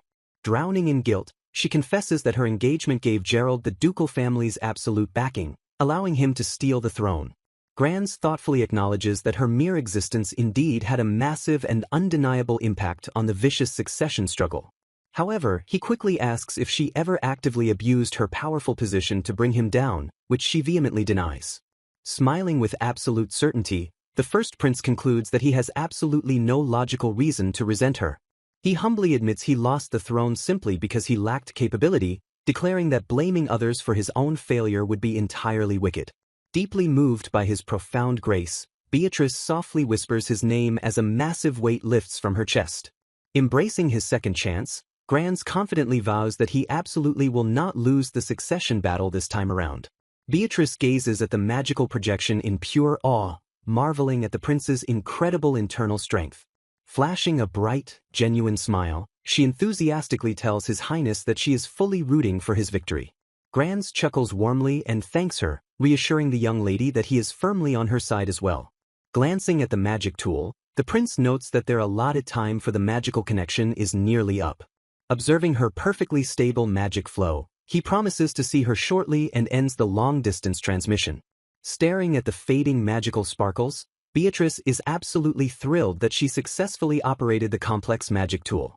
More importantly, she clutches her chest in pure relief, incredibly glad she finally managed to clear the air with His Highness. A month later, Aegis excitedly coaches Beatrice in archery, urging his young lady to relax her tense shoulders. The energetic knight shouts for her to finally release the drawn string and take her shot. Beatrice lets the string snap forward, sending a glowing projectile slicing perfectly through the air. Aegis cheers loudly as the arrow hits its mark, enthusiastically praising her remarkable improvement. Concluding the day's practice, the knight declares that starting tomorrow, they will advance to hitting moving targets with rapid succession. Sweating nervously, Beatrice doubts her own abilities, wondering how she can handle rapid fire when she barely manages single shots. Lowering her weapon, she reflects on how an entire month has already passed while she diligently practiced with various magical tools. She admires the specialized bow in her hands, noting it is actually a powerful magic tool designed to instantly produce arrows made of sheer wind. Watching from the sidelines, Luca proudly acknowledges that she is progressing remarkably well for an absolute beginner. Glancing away from the training grounds, the spectral mage bitterly points out that their real problem lies elsewhere. Inside the mansion, Grans and the Duke sit across from one another in a remarkably tense and suffocating standoff. Luca groans in frustration, revealing that the fiercely protective Duke has violently rejected every single proposal to let Beatrice meet the spirits. Sighing heavily, the mage notes that dealing with the Duke's legendary overprotectiveness is going to be an agonizing uphill battle. Frustrated instructors note that the Duke demanded to watch the training, strictly forbade swords, and imposed numerous difficult conditions. Attempting to de-escalate the rising tension, someone gently tries to calm the exasperated group. Smiling warmly, Beatrice explains that she considers her father's troublesome rules to simply be another expression of his deep love. The intense physical training session continues as the combatants silently clash on the field. Dust kicks up from the ground as the fierce sparring match rapidly escalates. Suddenly, a panicked voice screams out a desperate warning for someone to watch out. A rapid movement shocks the combatants as an unexpected force forcefully intervenes. Stepping onto the field, the Duke abruptly interrupts the session and states he needs to speak with Beatrice immediately. Onlookers whisper in sheer terror, calling him an absolute monster for displaying such terrifying power without even using magic. Asking to pause the lesson, he waits calmly as Beatrice confirms they have just finished their grueling sparring. With a heavy, solemn tone, he affectionately calls out his daughter's name. Staring intently at her, he directly asks Beatrice if she truly wants to meet the spirits. Overwhelmed by his sudden consideration, Beatrice softly murmurs her father's name in awe. Glowing with pure joy, she reflects on how incredibly happy it makes her that he always asks what she truly wants. She gazes up at him, her expression filled with deep affection and unspoken gratitude. Steeling her resolve, she confidently declares that she would indeed like to meet the spirits. She explains her burning desire to witness the beings who lend their power, even if she ultimately cannot form a bond with them herself. Deep down, she secretly hopes that gaining their acceptance will give her the strength needed to change her tragic future. Acknowledging her earnest request, her father solemnly agrees to her wishes. He officially grants his daughter permission to embark on the highly anticipated field study. Setting one absolute condition, he insists on accompanying her and asks if she accepts. Beatrice eagerly agrees, brightly admitting that she would actually feel much safer with him by her side. Blushing slightly, she realizes with bursting excitement that this will be her very first time going out with him. Catching herself, she quickly clarifies her understanding that this is a serious lesson rather than just a fun outing. Unbeknownst to her, the Duke completely loses his composure, obsessively vowing to prepare thoroughly to make their first outing the finest memory possible. Ignoring his subordinate's desperate scolding about repeatedly leaving through the window, the Duke gleefully leaps away into the distance. Back at the training grounds, an instructor notes that they can finally proceed with the plan to meet the spirits. A companion agrees things will be fine, though they sweat drop at how the Duke seemingly lost sight of the objective at the very end. Acknowledging the plan, Beatrice is gently reminded to properly thank Granz later for his assistance. Gazing up at the sky, she hopes with all her heart that she will actually get to meet the magical beings. 2 eventful weeks quickly pass by in preparation for the monumental journey. The lush, sprawling scenery of the expedition grounds finally comes into clear view. The royal travel party successfully arrives at their grand destination. Calling out affectionately, the Duke summons Beatrice over, and she obediently steps forward. The group gathers together, taking in the breathtaking sights of their new natural surroundings. The serene atmosphere of the secluded field study location envelopes the traveling party. Suddenly, a bizarre sight causes someone to let out a puzzled sound of utter confusion. An attendant nervously calls out to His Grace, completely bewildered by his unexpected antics. Sighing in weary resignation, the defeated attendant gives up and tells the Duke to just do whatever he wants. The chaotic scene comes to a humorous close as the group braces for the unpredictable field study ahead. Gazing at the vehicle, Beatrice questions if they are truly traveling to the forest in this particular carriage. An attendant smoothly explains that the carriage is actually a magic tool powered entirely by a specialized device. Staring in awe, Beatrice wonders just how much magic power her father possesses to operate such an enormous magical contraption. Expressing concern for their well-being, a maid politely urges everyone to be careful and avoid overexerting themselves. Bowing respectfully, the household staff bid the departing royals a safe journey. Magic flares as the majestic carriage smoothly lifts off the solid ground. Startled by the sudden elevation, Beatrice realizes with shock that they are actually flying through the sky. Pressing her hands against the glass, she eagerly points out the window and tells her father how amazing this is. Admiring her father's incredible capabilities, she assumes he must have been incredibly excited to prepare such a magnificent magic tool. The magical carriage soars effortlessly high above the thick white clouds. Beatrice remains captivated by the breathtaking view unfolding before her eyes. Marveling at the beautiful scenery, she enthusiastically calls out for her father to look at the sky. Watching her joyful reactions, the maids cover their mouths and giggle warmly. One maid fondly notes how refreshing and adorable it is to see the usually mature Lady Beatrice acting like a normal child. Catching the giggles, Beatrice blushes furiously and wonders if her excited outburst was a little too childish. The Duke simply watches his daughter with a remarkably warm and tender expression. Leaning forward gently, he asks Beatrice if she is enjoying herself on this trip. Smiling brightly, she immediately confirms that she is having a truly wonderful time.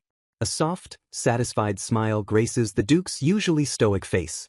Eager to please her, the Duke offers to detour toward a flower field he researched specifically for her enjoyment. A stern attendant instantly shuts the Duke down, bluntly ordering him to restrain his excitement to avoid wasting time and magic power. Breaking the sudden tension, Beatrice lets out a nervous little laugh. Smiling politely, she softly promises her father that she would love to visit the flower field another time. Dejected but agreeable, the Duke respectfully accepts her compromise. Feeling a surge of warmth, Beatrice realizes her father made extensive preparations just to see her look so happy. Grounding herself, she remembers that their primary goal today is to actually find the spirits. Seeking confirmation, she asks the attendant if spirits with a sense of self can manifest physically in the world. The attendant confirms this but warns that the spirits choosing to reveal themselves depends entirely upon their own unpredictable whims. Announcing their arrival, the attendant warns the passengers that they are finally descending into the forest. The flying carriage touches down smoothly amid the dense, untamed woodland. The heavy carriage door swings open to reveal the mysterious forest outside. Beatrice fidgets nervously as she finds herself in a highly compromising position. Trapped in her father's grasp, she internally screams while wondering just how long she is supposed to remain carried in his arms. Squirming in embarrassment, she insists to her father that she is perfectly capable of walking by herself. The Duke firmly refuses, declaring the forest too dangerous and vowing to carry her until they reach their destination. Defeated by his overprotectiveness, Beatrice blushes deeply and laments how utterly embarrassing this is. A subordinate steps forward to report that the advance unit has successfully secured a safe route through the woods. Satisfied with the security, the Duke commands the party to head toward the nearest great tree. Carried effortlessly through the woods, Beatrice silently reflects on their incredible journey here. She realizes her father prepared an enormous magic tool and researched extensively just to ensure her absolute safety and happiness. This profound realization fills her heart with joy because she can genuinely feel the immense depth of her father's love. The royal party treks deeper into the quiet, atmospheric depths of the ancient forest. Hoping to reward her father's monumental efforts, Beatrice silently prays they will successfully meet the spirits today. The dense treeline suddenly breaks, revealing a massive clearing ahead. A colossal, ancient tree looms magnificently over the small traveling party. Staring upward in pure shock, Beatrice stammers at the sheer, enormous scale of the legendary tree. Without warning, a sudden disturbance in the air catches the group's immediate attention. Sensing danger, the Duke urgently screams Beatrice's name as she lets out a startled gasp. Throwing a protective arm in front of her, he commands her to stay back and fiercely orders her never to leave his side under any circumstances. As leaves swirl heavily around the group, an attendant worries that the spirits are actively rejecting them. Fearing for Lady Beatrice's safety amidst the abnormal phenomenon, a retainer urges the Duke to withdraw. Standing firm against the swirling wind, the Duke flatly refuses the retreat. Reassuring the group, the Duke senses no hostility and assumes the spirits are merely playing a harmless prank. Noting a disturbance, the Duke points toward a specific spot in the distance. Instructing his daughter, he tells Beatrice to speak directly to the base of the massive tree. Confused, Beatrice hesitates and wonders aloud if a hidden spirit implies it has no desire to converse. Encouraging her forward, her father firmly states they will never know unless she tries. Luca chimes in, deducing that the shower of leaves was a deliberate tactic to attract their attention. Trusting the combined wisdom of her father and Luca, Beatrice finally gathers her courage. Steeling herself for the encounter, she agrees to make the attempt. Approaching the tree, Beatrice politely introduces herself and asks the unseen spirit to reveal its form. In response to her gentle plea, a mysterious entity begins to materialize in the shadows. A palpable sense of anticipation ripples through the group as they behold the spirit. Marveling at its surprisingly cute appearance, the group wonders if the spirit allowed their approach solely because of the Duke's formidable presence. Overjoyed by the successful summoning, Beatrice stammers out a sincere thank you to the little creature. Without warning, the spirit leaps directly into her arms and catches her completely off guard. Shocked by its sudden embrace, Beatrice wonders if the magical being has genuinely taken a liking to her.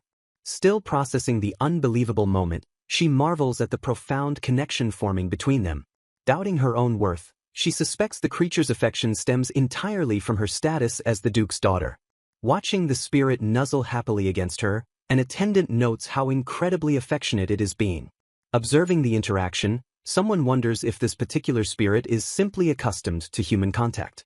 Reaching out to test its temperament, another member of the party discovers the spirit explicitly dislikes them.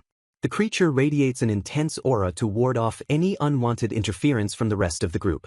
Intervening with a stern voice, the Duke scolds the heavy spirit for putting too much strain on Beatrice's delicate arm.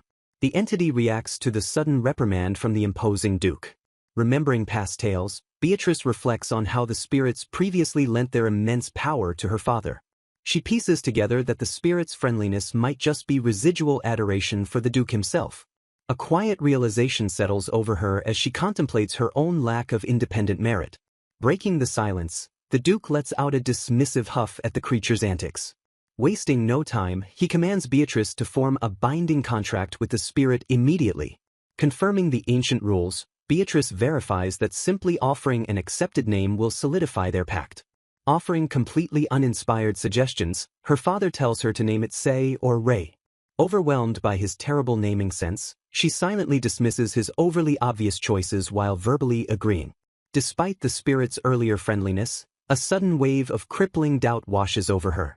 Panic grips her heart as she envisions the terrifying possibility of the spirit outright rejecting her name. Spiraling into anxiety, she fears disappointing her father and the entire party who escorted her all this way. Staring down at the expectant creature, she wrestles with the crushing weight of expectations. The tense silence stretches on as she gathers her chaotic thoughts and stares destiny in the face.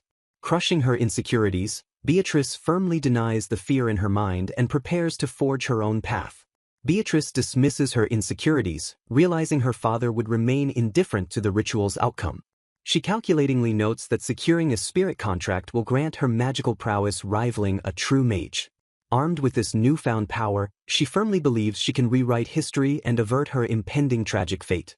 Focusing her unyielding resolve on the future, she formally bestows the name Bahar upon the small creature. She earnestly pleads for the magical entity to accept its new title and lend her its formidable strength. To her utter shock, a mysterious voice addresses her directly and references a grand heavenly blessing.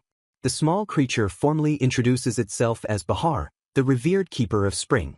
Stunned by the impossible revelation, she stammers as she realizes the tiny spirit is actually speaking. Bahar calmly confirms that the ethereal voice echoing in the air belongs entirely to him.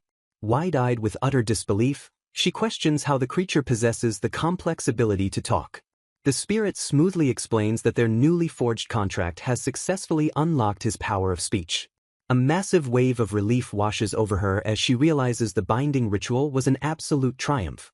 Clasping her hands together, she exhales a deep breath of profound gratitude to the heavens. The spirit respectfully repeats the grand title of the heavenly blessing that governs all 4 seasons.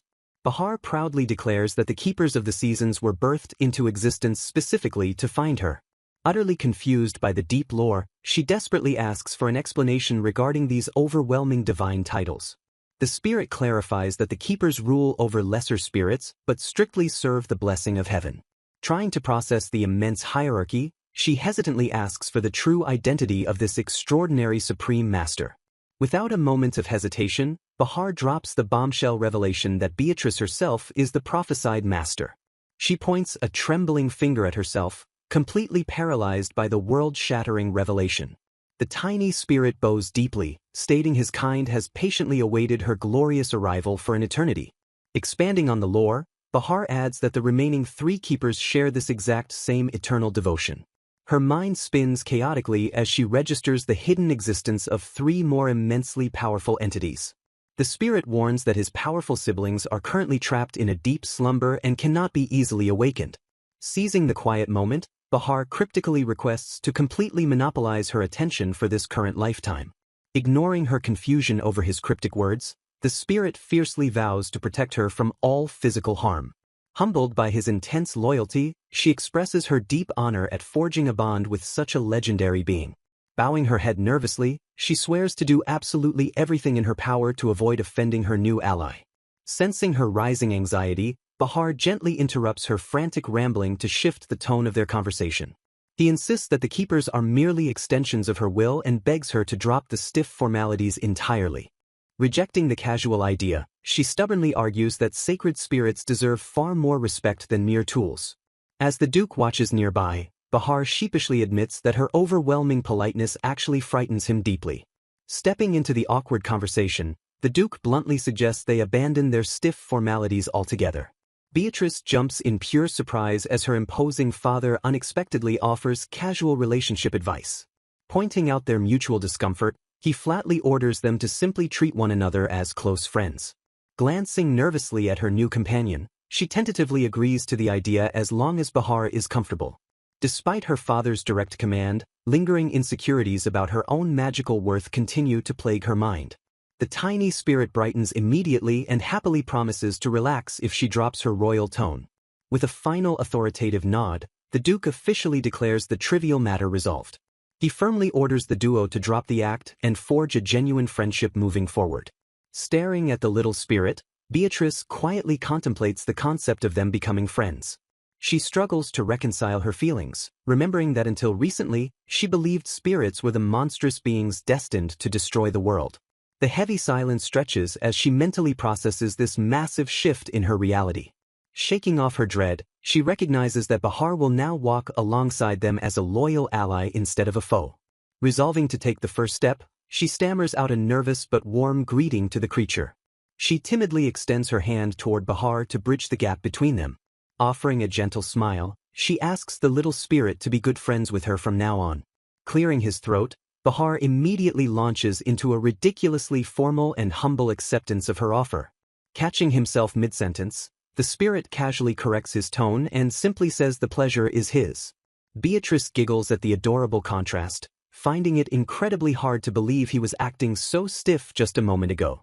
She marvels at the surreal situation, having never once imagined she could genuinely befriend a magical spirit. Seeing how much Bahar clearly adores her, she dares to hope that the spirits won't destroy the world in this lifetime.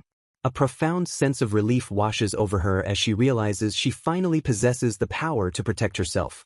Exhaling softly, she sincerely hopes this newfound strength will lessen the heavy burden on her father and their retainers.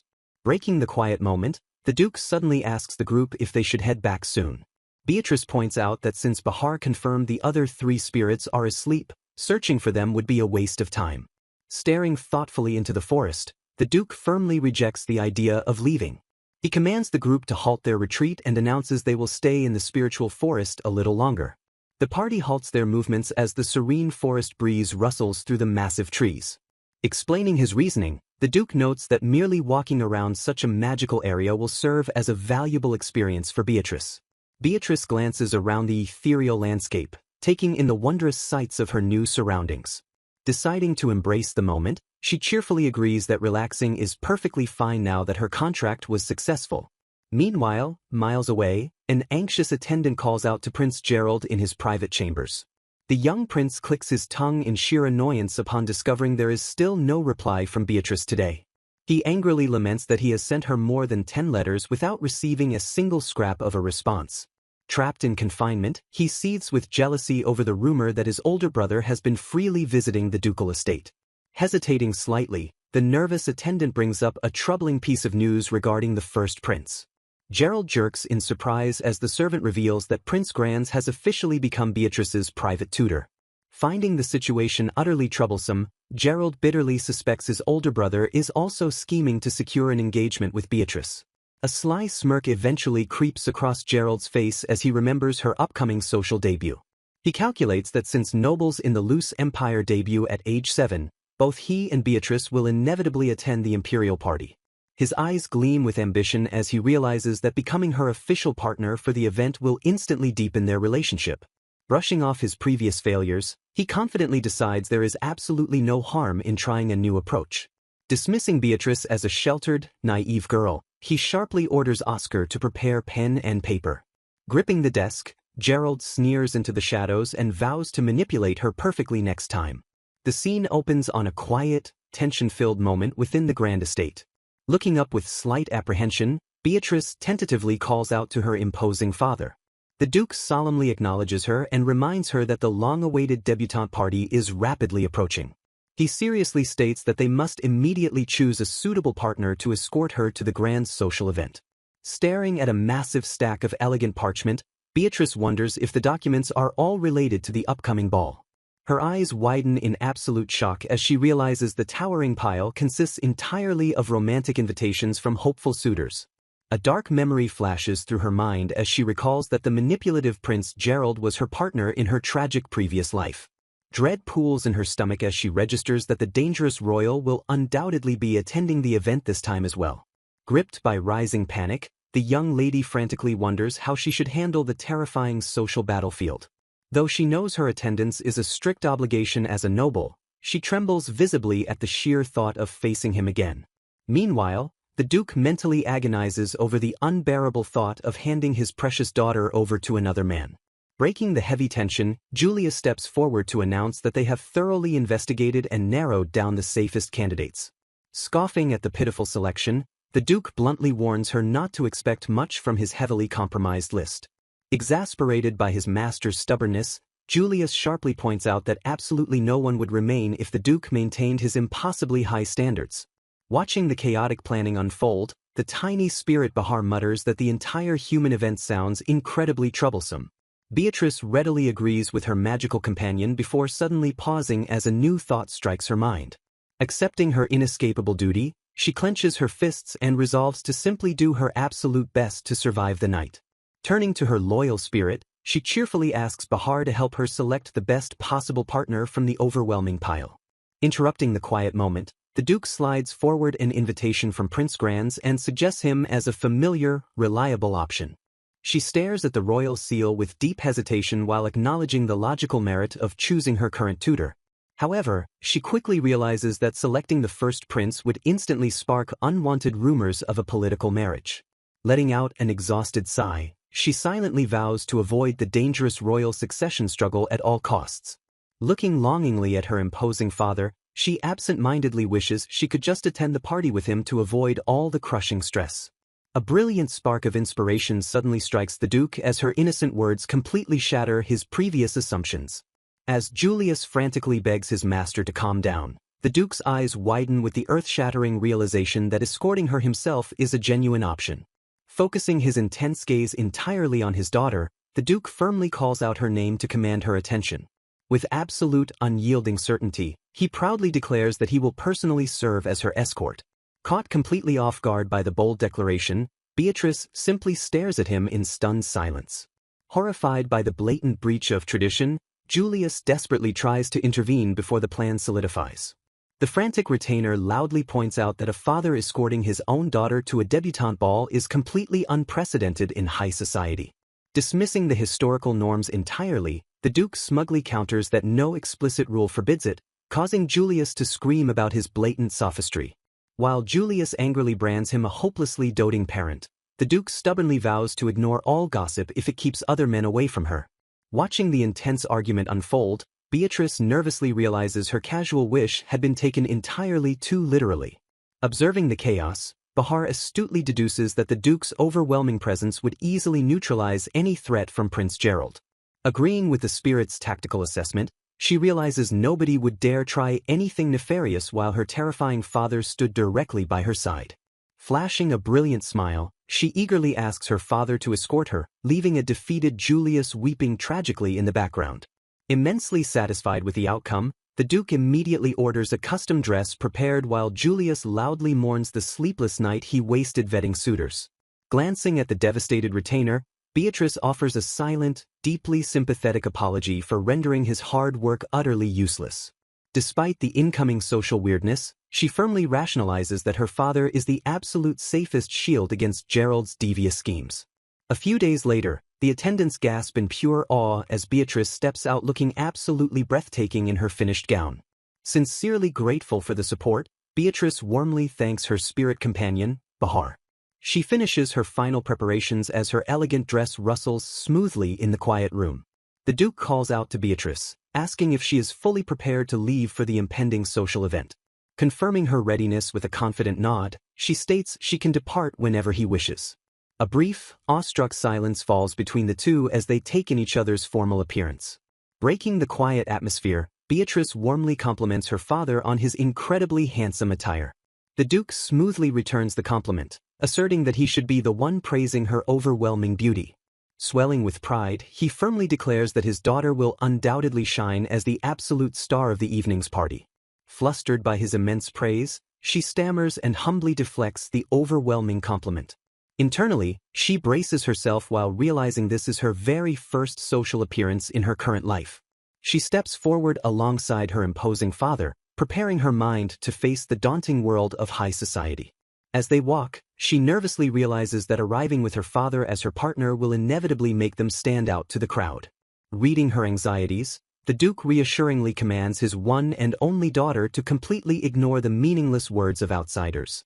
Finding immense comfort in his steadfast presence, she firmly resolves that she will be entirely fine as long as he remains by her side. They arrive at the grand venue, instantly drawing the stunned attention of the gathered nobility. Whispers instantly erupt through the crowd as shocked guests question if such an unconventional pairing is even legally allowed. The aristocrats ruthlessly gossip among themselves, predicting that this outrageous stunt will severely damage her future marriage prospects. Hearing the relentless and insulting murmurs, the Duke coldly notes that the little birds are chirping far too loudly. Fixing the crowded ballroom with a terrifying glare, he bluntly threatens to cut out their gossiping tongues. The terrified guests shriek in genuine fear just as a newly arrived man cheerfully tells the Duke not to be so incredibly angry. Turning her attention toward the unexpected voice, Beatrice instantly recognizes the imposing newcomer stepping into the tense atmosphere. She nervously identifies the laughing man as the supreme ruler himself, His Majesty Elvis Glumolus. Regaining his rigid composure, the Duke respectfully asks the smiling Emperor when he managed to arrive at the party. Laughing heartily, the Emperor explains that the Duke's overwhelming presence completely distracted everyone from noticing his own royal entrance. The Duke offers a stiff apology as the Emperor continues to chuckle endlessly at the chaotic scene. Taking center stage, the Emperor formally announces the official commencement of the evening's grand festivities. He expresses his heartfelt gratitude to the attendees and bestows his royal blessings upon the young nobles making their debuts. The opulent ballroom bursts into motion as the elegant debutante party officially begins in earnest.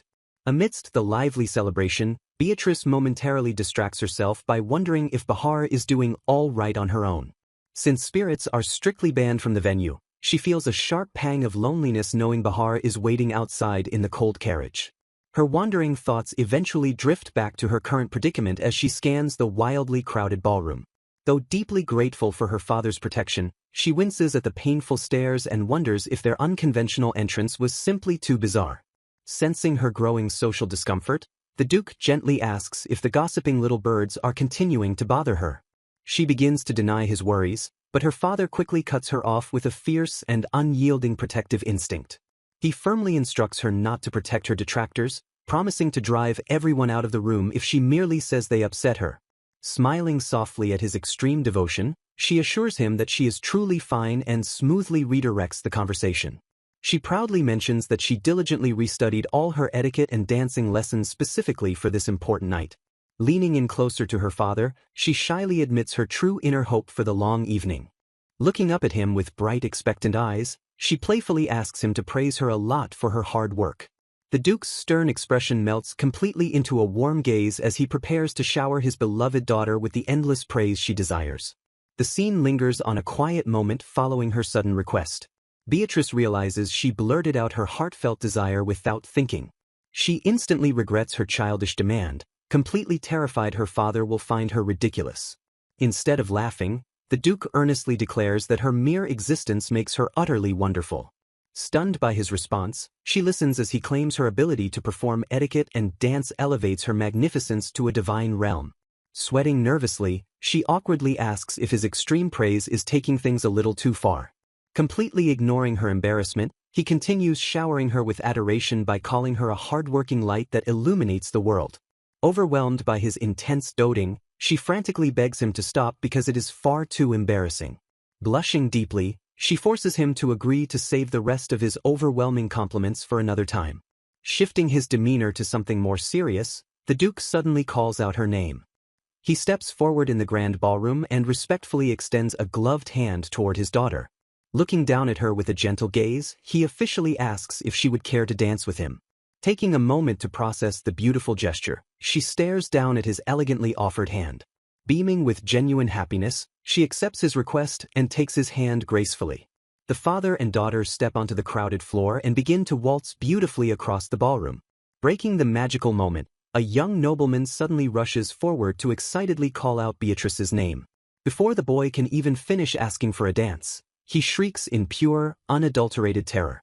The Duke's sheer killing intent sends the terrified suitor sprinting away while loudly screaming his apologies. Watching the boy flee, Beatrice notes that her father has been constantly intimidating everyone to prevent anyone from speaking to her. She understands he is fiercely protecting her so she will never have to suffer through the nobility's toxic gossip. Remembering her dark past, she admits she had been secretly terrified of running into Prince Gerald tonight. Smiling up at her father, she realizes his overwhelming presence has completely erased all her lingering fears. Suddenly, a massive crash echoes through the grand hall to shatter the peaceful atmosphere completely. A panicked guard bursts into the room, screaming that horrific monsters have violently breached the imperial castle. The enormous wooden doors explode inward as a terrifying beast smashes its way into the elegant ballroom. The noble guests shriek in absolute terror as the massive creature towers menacingly over them. The Duke instantly materializes a glowing magical sword and viciously slices the invading monster in half. Standing protectively in front of his daughter, he sternly orders Beatrice to stay close to his side. A massive horde of shadowy beasts floods through the shattered entrance to aggressively swarm the terrified aristocrats. Trembling in fear, Beatrice watches helplessly as the grotesque creatures invade the beautiful venue. Staring at the chaotic carnage, she wonders in pure awe if her father always fights terrifying monsters like this. The Duke unleashes a massive wave of destructive magical energy to instantly obliterate several incoming beasts. Despite the immense magical blast, the shadowy remnants quickly reform into solid monsters once again. Narrowing his eyes, the Duke realizes his ranged magic is completely useless and that the beasts must be cut down directly with a physical blade. Noting his hesitation, Beatrice bravely urges him to focus his full attention on eradicating the deadly monsters. Gripping his sword tightly, he remains paralyzed by the terrible knowledge that he cannot safely leave her alone while Aegis is absent. Suddenly, Prince Gran steps confidently out from the chaotic crowd to announce his presence to the Duke. Drawing his own weapon, the young prince stands tall and readies himself to assist in the deadly battle. Recognizing her reliable tutor, Beatrice feels an immediate surge of immense relief wash over her. Turning to her father, she promises to safely evacuate alongside Prince Gran so the Duke can fight without any worry holding him back. The Duke urgently tells Beatrice that he is the only one who can bring the chaotic situation under control. Apologizing softly, the Duke promises to return soon before charging into the fray. He sprints directly toward the towering monsters with his weapon drawn to protect the guests. Reaching out desperately, Beatrice tries to stop him before Gran urges her to seek shelter immediately. She panics over her spirit companion, frantically worrying that Bahar might have been attacked while waiting in the carriage. Gran scoffs at her concern, bluntly stating that she is severely underestimating the immense power of a spirit. Acknowledging that the spirit's presence would increase their safety, he promises to retrieve Bahar for her later. Taking charge of the situation, Gran insists on prioritizing her evacuation to a secure location first. Scooping her up into his arms, he jokes about spoiling her while warning his retainers not to tell the overly protective Duke. They dash through the chaotic castle corridors to escape the invading horde of shadowy beasts. Reaching a secure chamber, Gran sets her down and generously offers her the use of anything in the room. Still deeply rattled by the brutal attack, Beatrice stammers out a polite refusal to his generous offer. Turning back toward the door, Gran instructs her to make herself comfortable while he goes to fetch her spirit. He reassures her that station knights are standing guard right outside the door to guarantee her complete safety. The heavy wooden door clicks shut as the prince departs, leaving the young lady completely alone in the silent room. Speaking to her hidden attendant Luca, she frantically asks why the terrifying monsters suddenly appeared inside the castle. She anxiously notes that absolutely nothing like this disastrous invasion ever occurred in her memories of her previous life. Luca regretfully admits his own ignorance regarding the unprecedented and chaotic event. Spiraling into dark thoughts, she mentally agonizes over the terrifying possibility of both Bahar and her father getting severely injured. A sudden, disturbing noise echoes through the quiet room, instantly shattering her fragile sense of security. She spins around in sheer terror as an unexpected figure steps silently from the shadows. Letting out a startled shriek, she retreats in absolute horror at the terrifying sight of the intruder. The mysterious figure calmly assures her that the guard outside is merely asleep and that she has no need to worry. As the stranger politely apologizes for startling her, Beatrice frantically demands to know his identity. The intruder smoothly introduces himself as Gerald Rosso Luce, the calculating second prince of the empire. He locks his predatory gaze onto her trembling form with an unsettlingly confident demeanor. Feigning innocence, Gerald apologizes for his sudden appearance and claims he merely entered the room to hide from the raging monsters. Paralyzed by the dark memories of her past life, she mentally screams in panic while questioning why Gerald is standing right in front of her.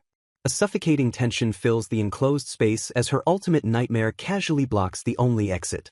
Driven by pure survival instinct, her mind screams at her to run away as fast as she possibly can. Before she can bolt, Gerald swiftly reaches out to grab her while smoothly asking her to wait. She shrieks as he tightly grips her arm, prompting him to feign innocent concern over her terrified reaction. Pulling her closer, he softly warns her that it is far too dangerous to step outside into the monster-infested halls. A sudden, furious voice shatters the tense atmosphere by angrily calling the second prince a scheming bastard. Luca violently erupts from his concealment, aggressively ordering the royal to take his filthy hands off Beatrice. An explosive burst of magical energy suddenly repels Gerald, leaving the shocked prince to question the strange phenomenon. Staring at the swirling magical aura, Gerald instantly assumes the young lady managed to cast a defensive spell. Narrowing his eyes at the glowing energy, the prince quickly realizes that the powerful magic did not originate from her. Luca urgently warns Beatrice to be careful because an unknown, powerful entity is lurking in the room with them. The scene ends on a massive cliffhanger as the terrified group stares at the blinding, mysterious magical force filling the chamber. Suddenly, thick magical vines erupt from the ground in front of the stunned group.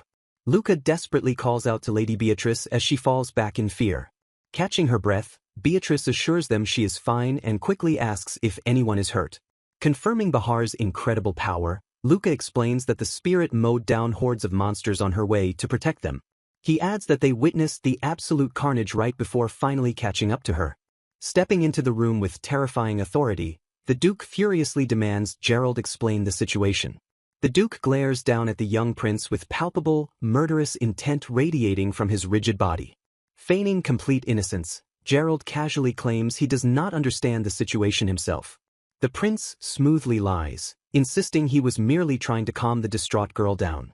He finishes his weak excuse by casually admitting he only touched her hand. The Duke's expression instantly darkens as he slowly repeats the prince's confession.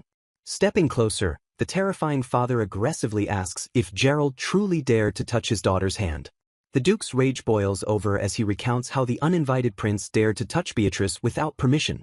Towering over the boy, he coldly observes that Gerald is remarkably skilled at provoking his deadly wrath. Stepping between them, Prince Granz earnestly apologizes and takes the blame for leaving Beatrice alone. Beatrice immediately shouts in defense of her tutor, loudly declaring that the entire situation was her own fault. She realizes with growing dread that her father is becoming so angry he is visibly losing control of his magic. Explaining the timeline, she clarifies that she was the one who asked Granz to check on Bahar's safety. She insists she simply panicked and confirms that Prince Gerald did not actually do anything to harm her. Mentally clarifying that she is not trying to defend her enemy, she prioritizes reassuring her furious father. Granz cuts off her nervous stammering and sharply turns his absolute attention to his younger brother. Fixing Gerald with an icy glare, the first prince firmly commands him to remain completely silent. Granz asserts his royal dominance, declaring the command an absolute order from His Majesty's royal representative. The Duke refuses to back down, stubbornly repeating that the arrogant boy still touched his daughter without permission. Bowing slightly, Granz formally apologizes for his brother's disrespect and asks to handle the punishment internally. The Duke agrees to let them handle the discipline only if Granz swears the second prince will never appear before them again. Acknowledging the harsh condition, Granz solemnly expresses his profound gratitude for the Duke's restraint. Instantly softening his frightening demeanor, the Duke turns back to Beatrice and gently asks if she is hurt. Reaching out with a tender expression, he softly tells his daughter not to force herself to act brave. He pulls her into a warm embrace and gently whispers that it is perfectly fine for her to cry. Though she had not meant to cry, the comforting feeling of her father stroking her head shatters her composure completely. Overwhelmed by profound relief, she buries her face in his chest as all her suppressed emotions finally pour out. Holding her tightly, the Duke expresses his immense gratitude that they arrived before anything terrible happened. He explains that Bahar defeated the vast majority of the monsters, allowing him to rush to her side immediately. Sniffling softly, Beatrice repeats Bahar's name in pure awe of her companion's strength. Still wiping away her tears, she wonders in shock if magical spirits are truly that powerful in combat. The Duke severely orders her to stay by his side, revealing that someone deliberately destroyed the castle's protective barrier. He grimly deduces that a traitor most likely lured the monstrous horde directly into the imperial castle. Processing the dark revelation, Beatrice's mind immediately races to connect the horrifying dots. Luca mutters darkly in the background, noting that Gerald arrived at the guest room with suspiciously perfect timing. Beatrice mentally questions how the young prince could have possibly orchestrated such a massive, devastating attack. Staring into the distance, she trembles as she desperately wonders who Gerald truly is behind his scheming mask.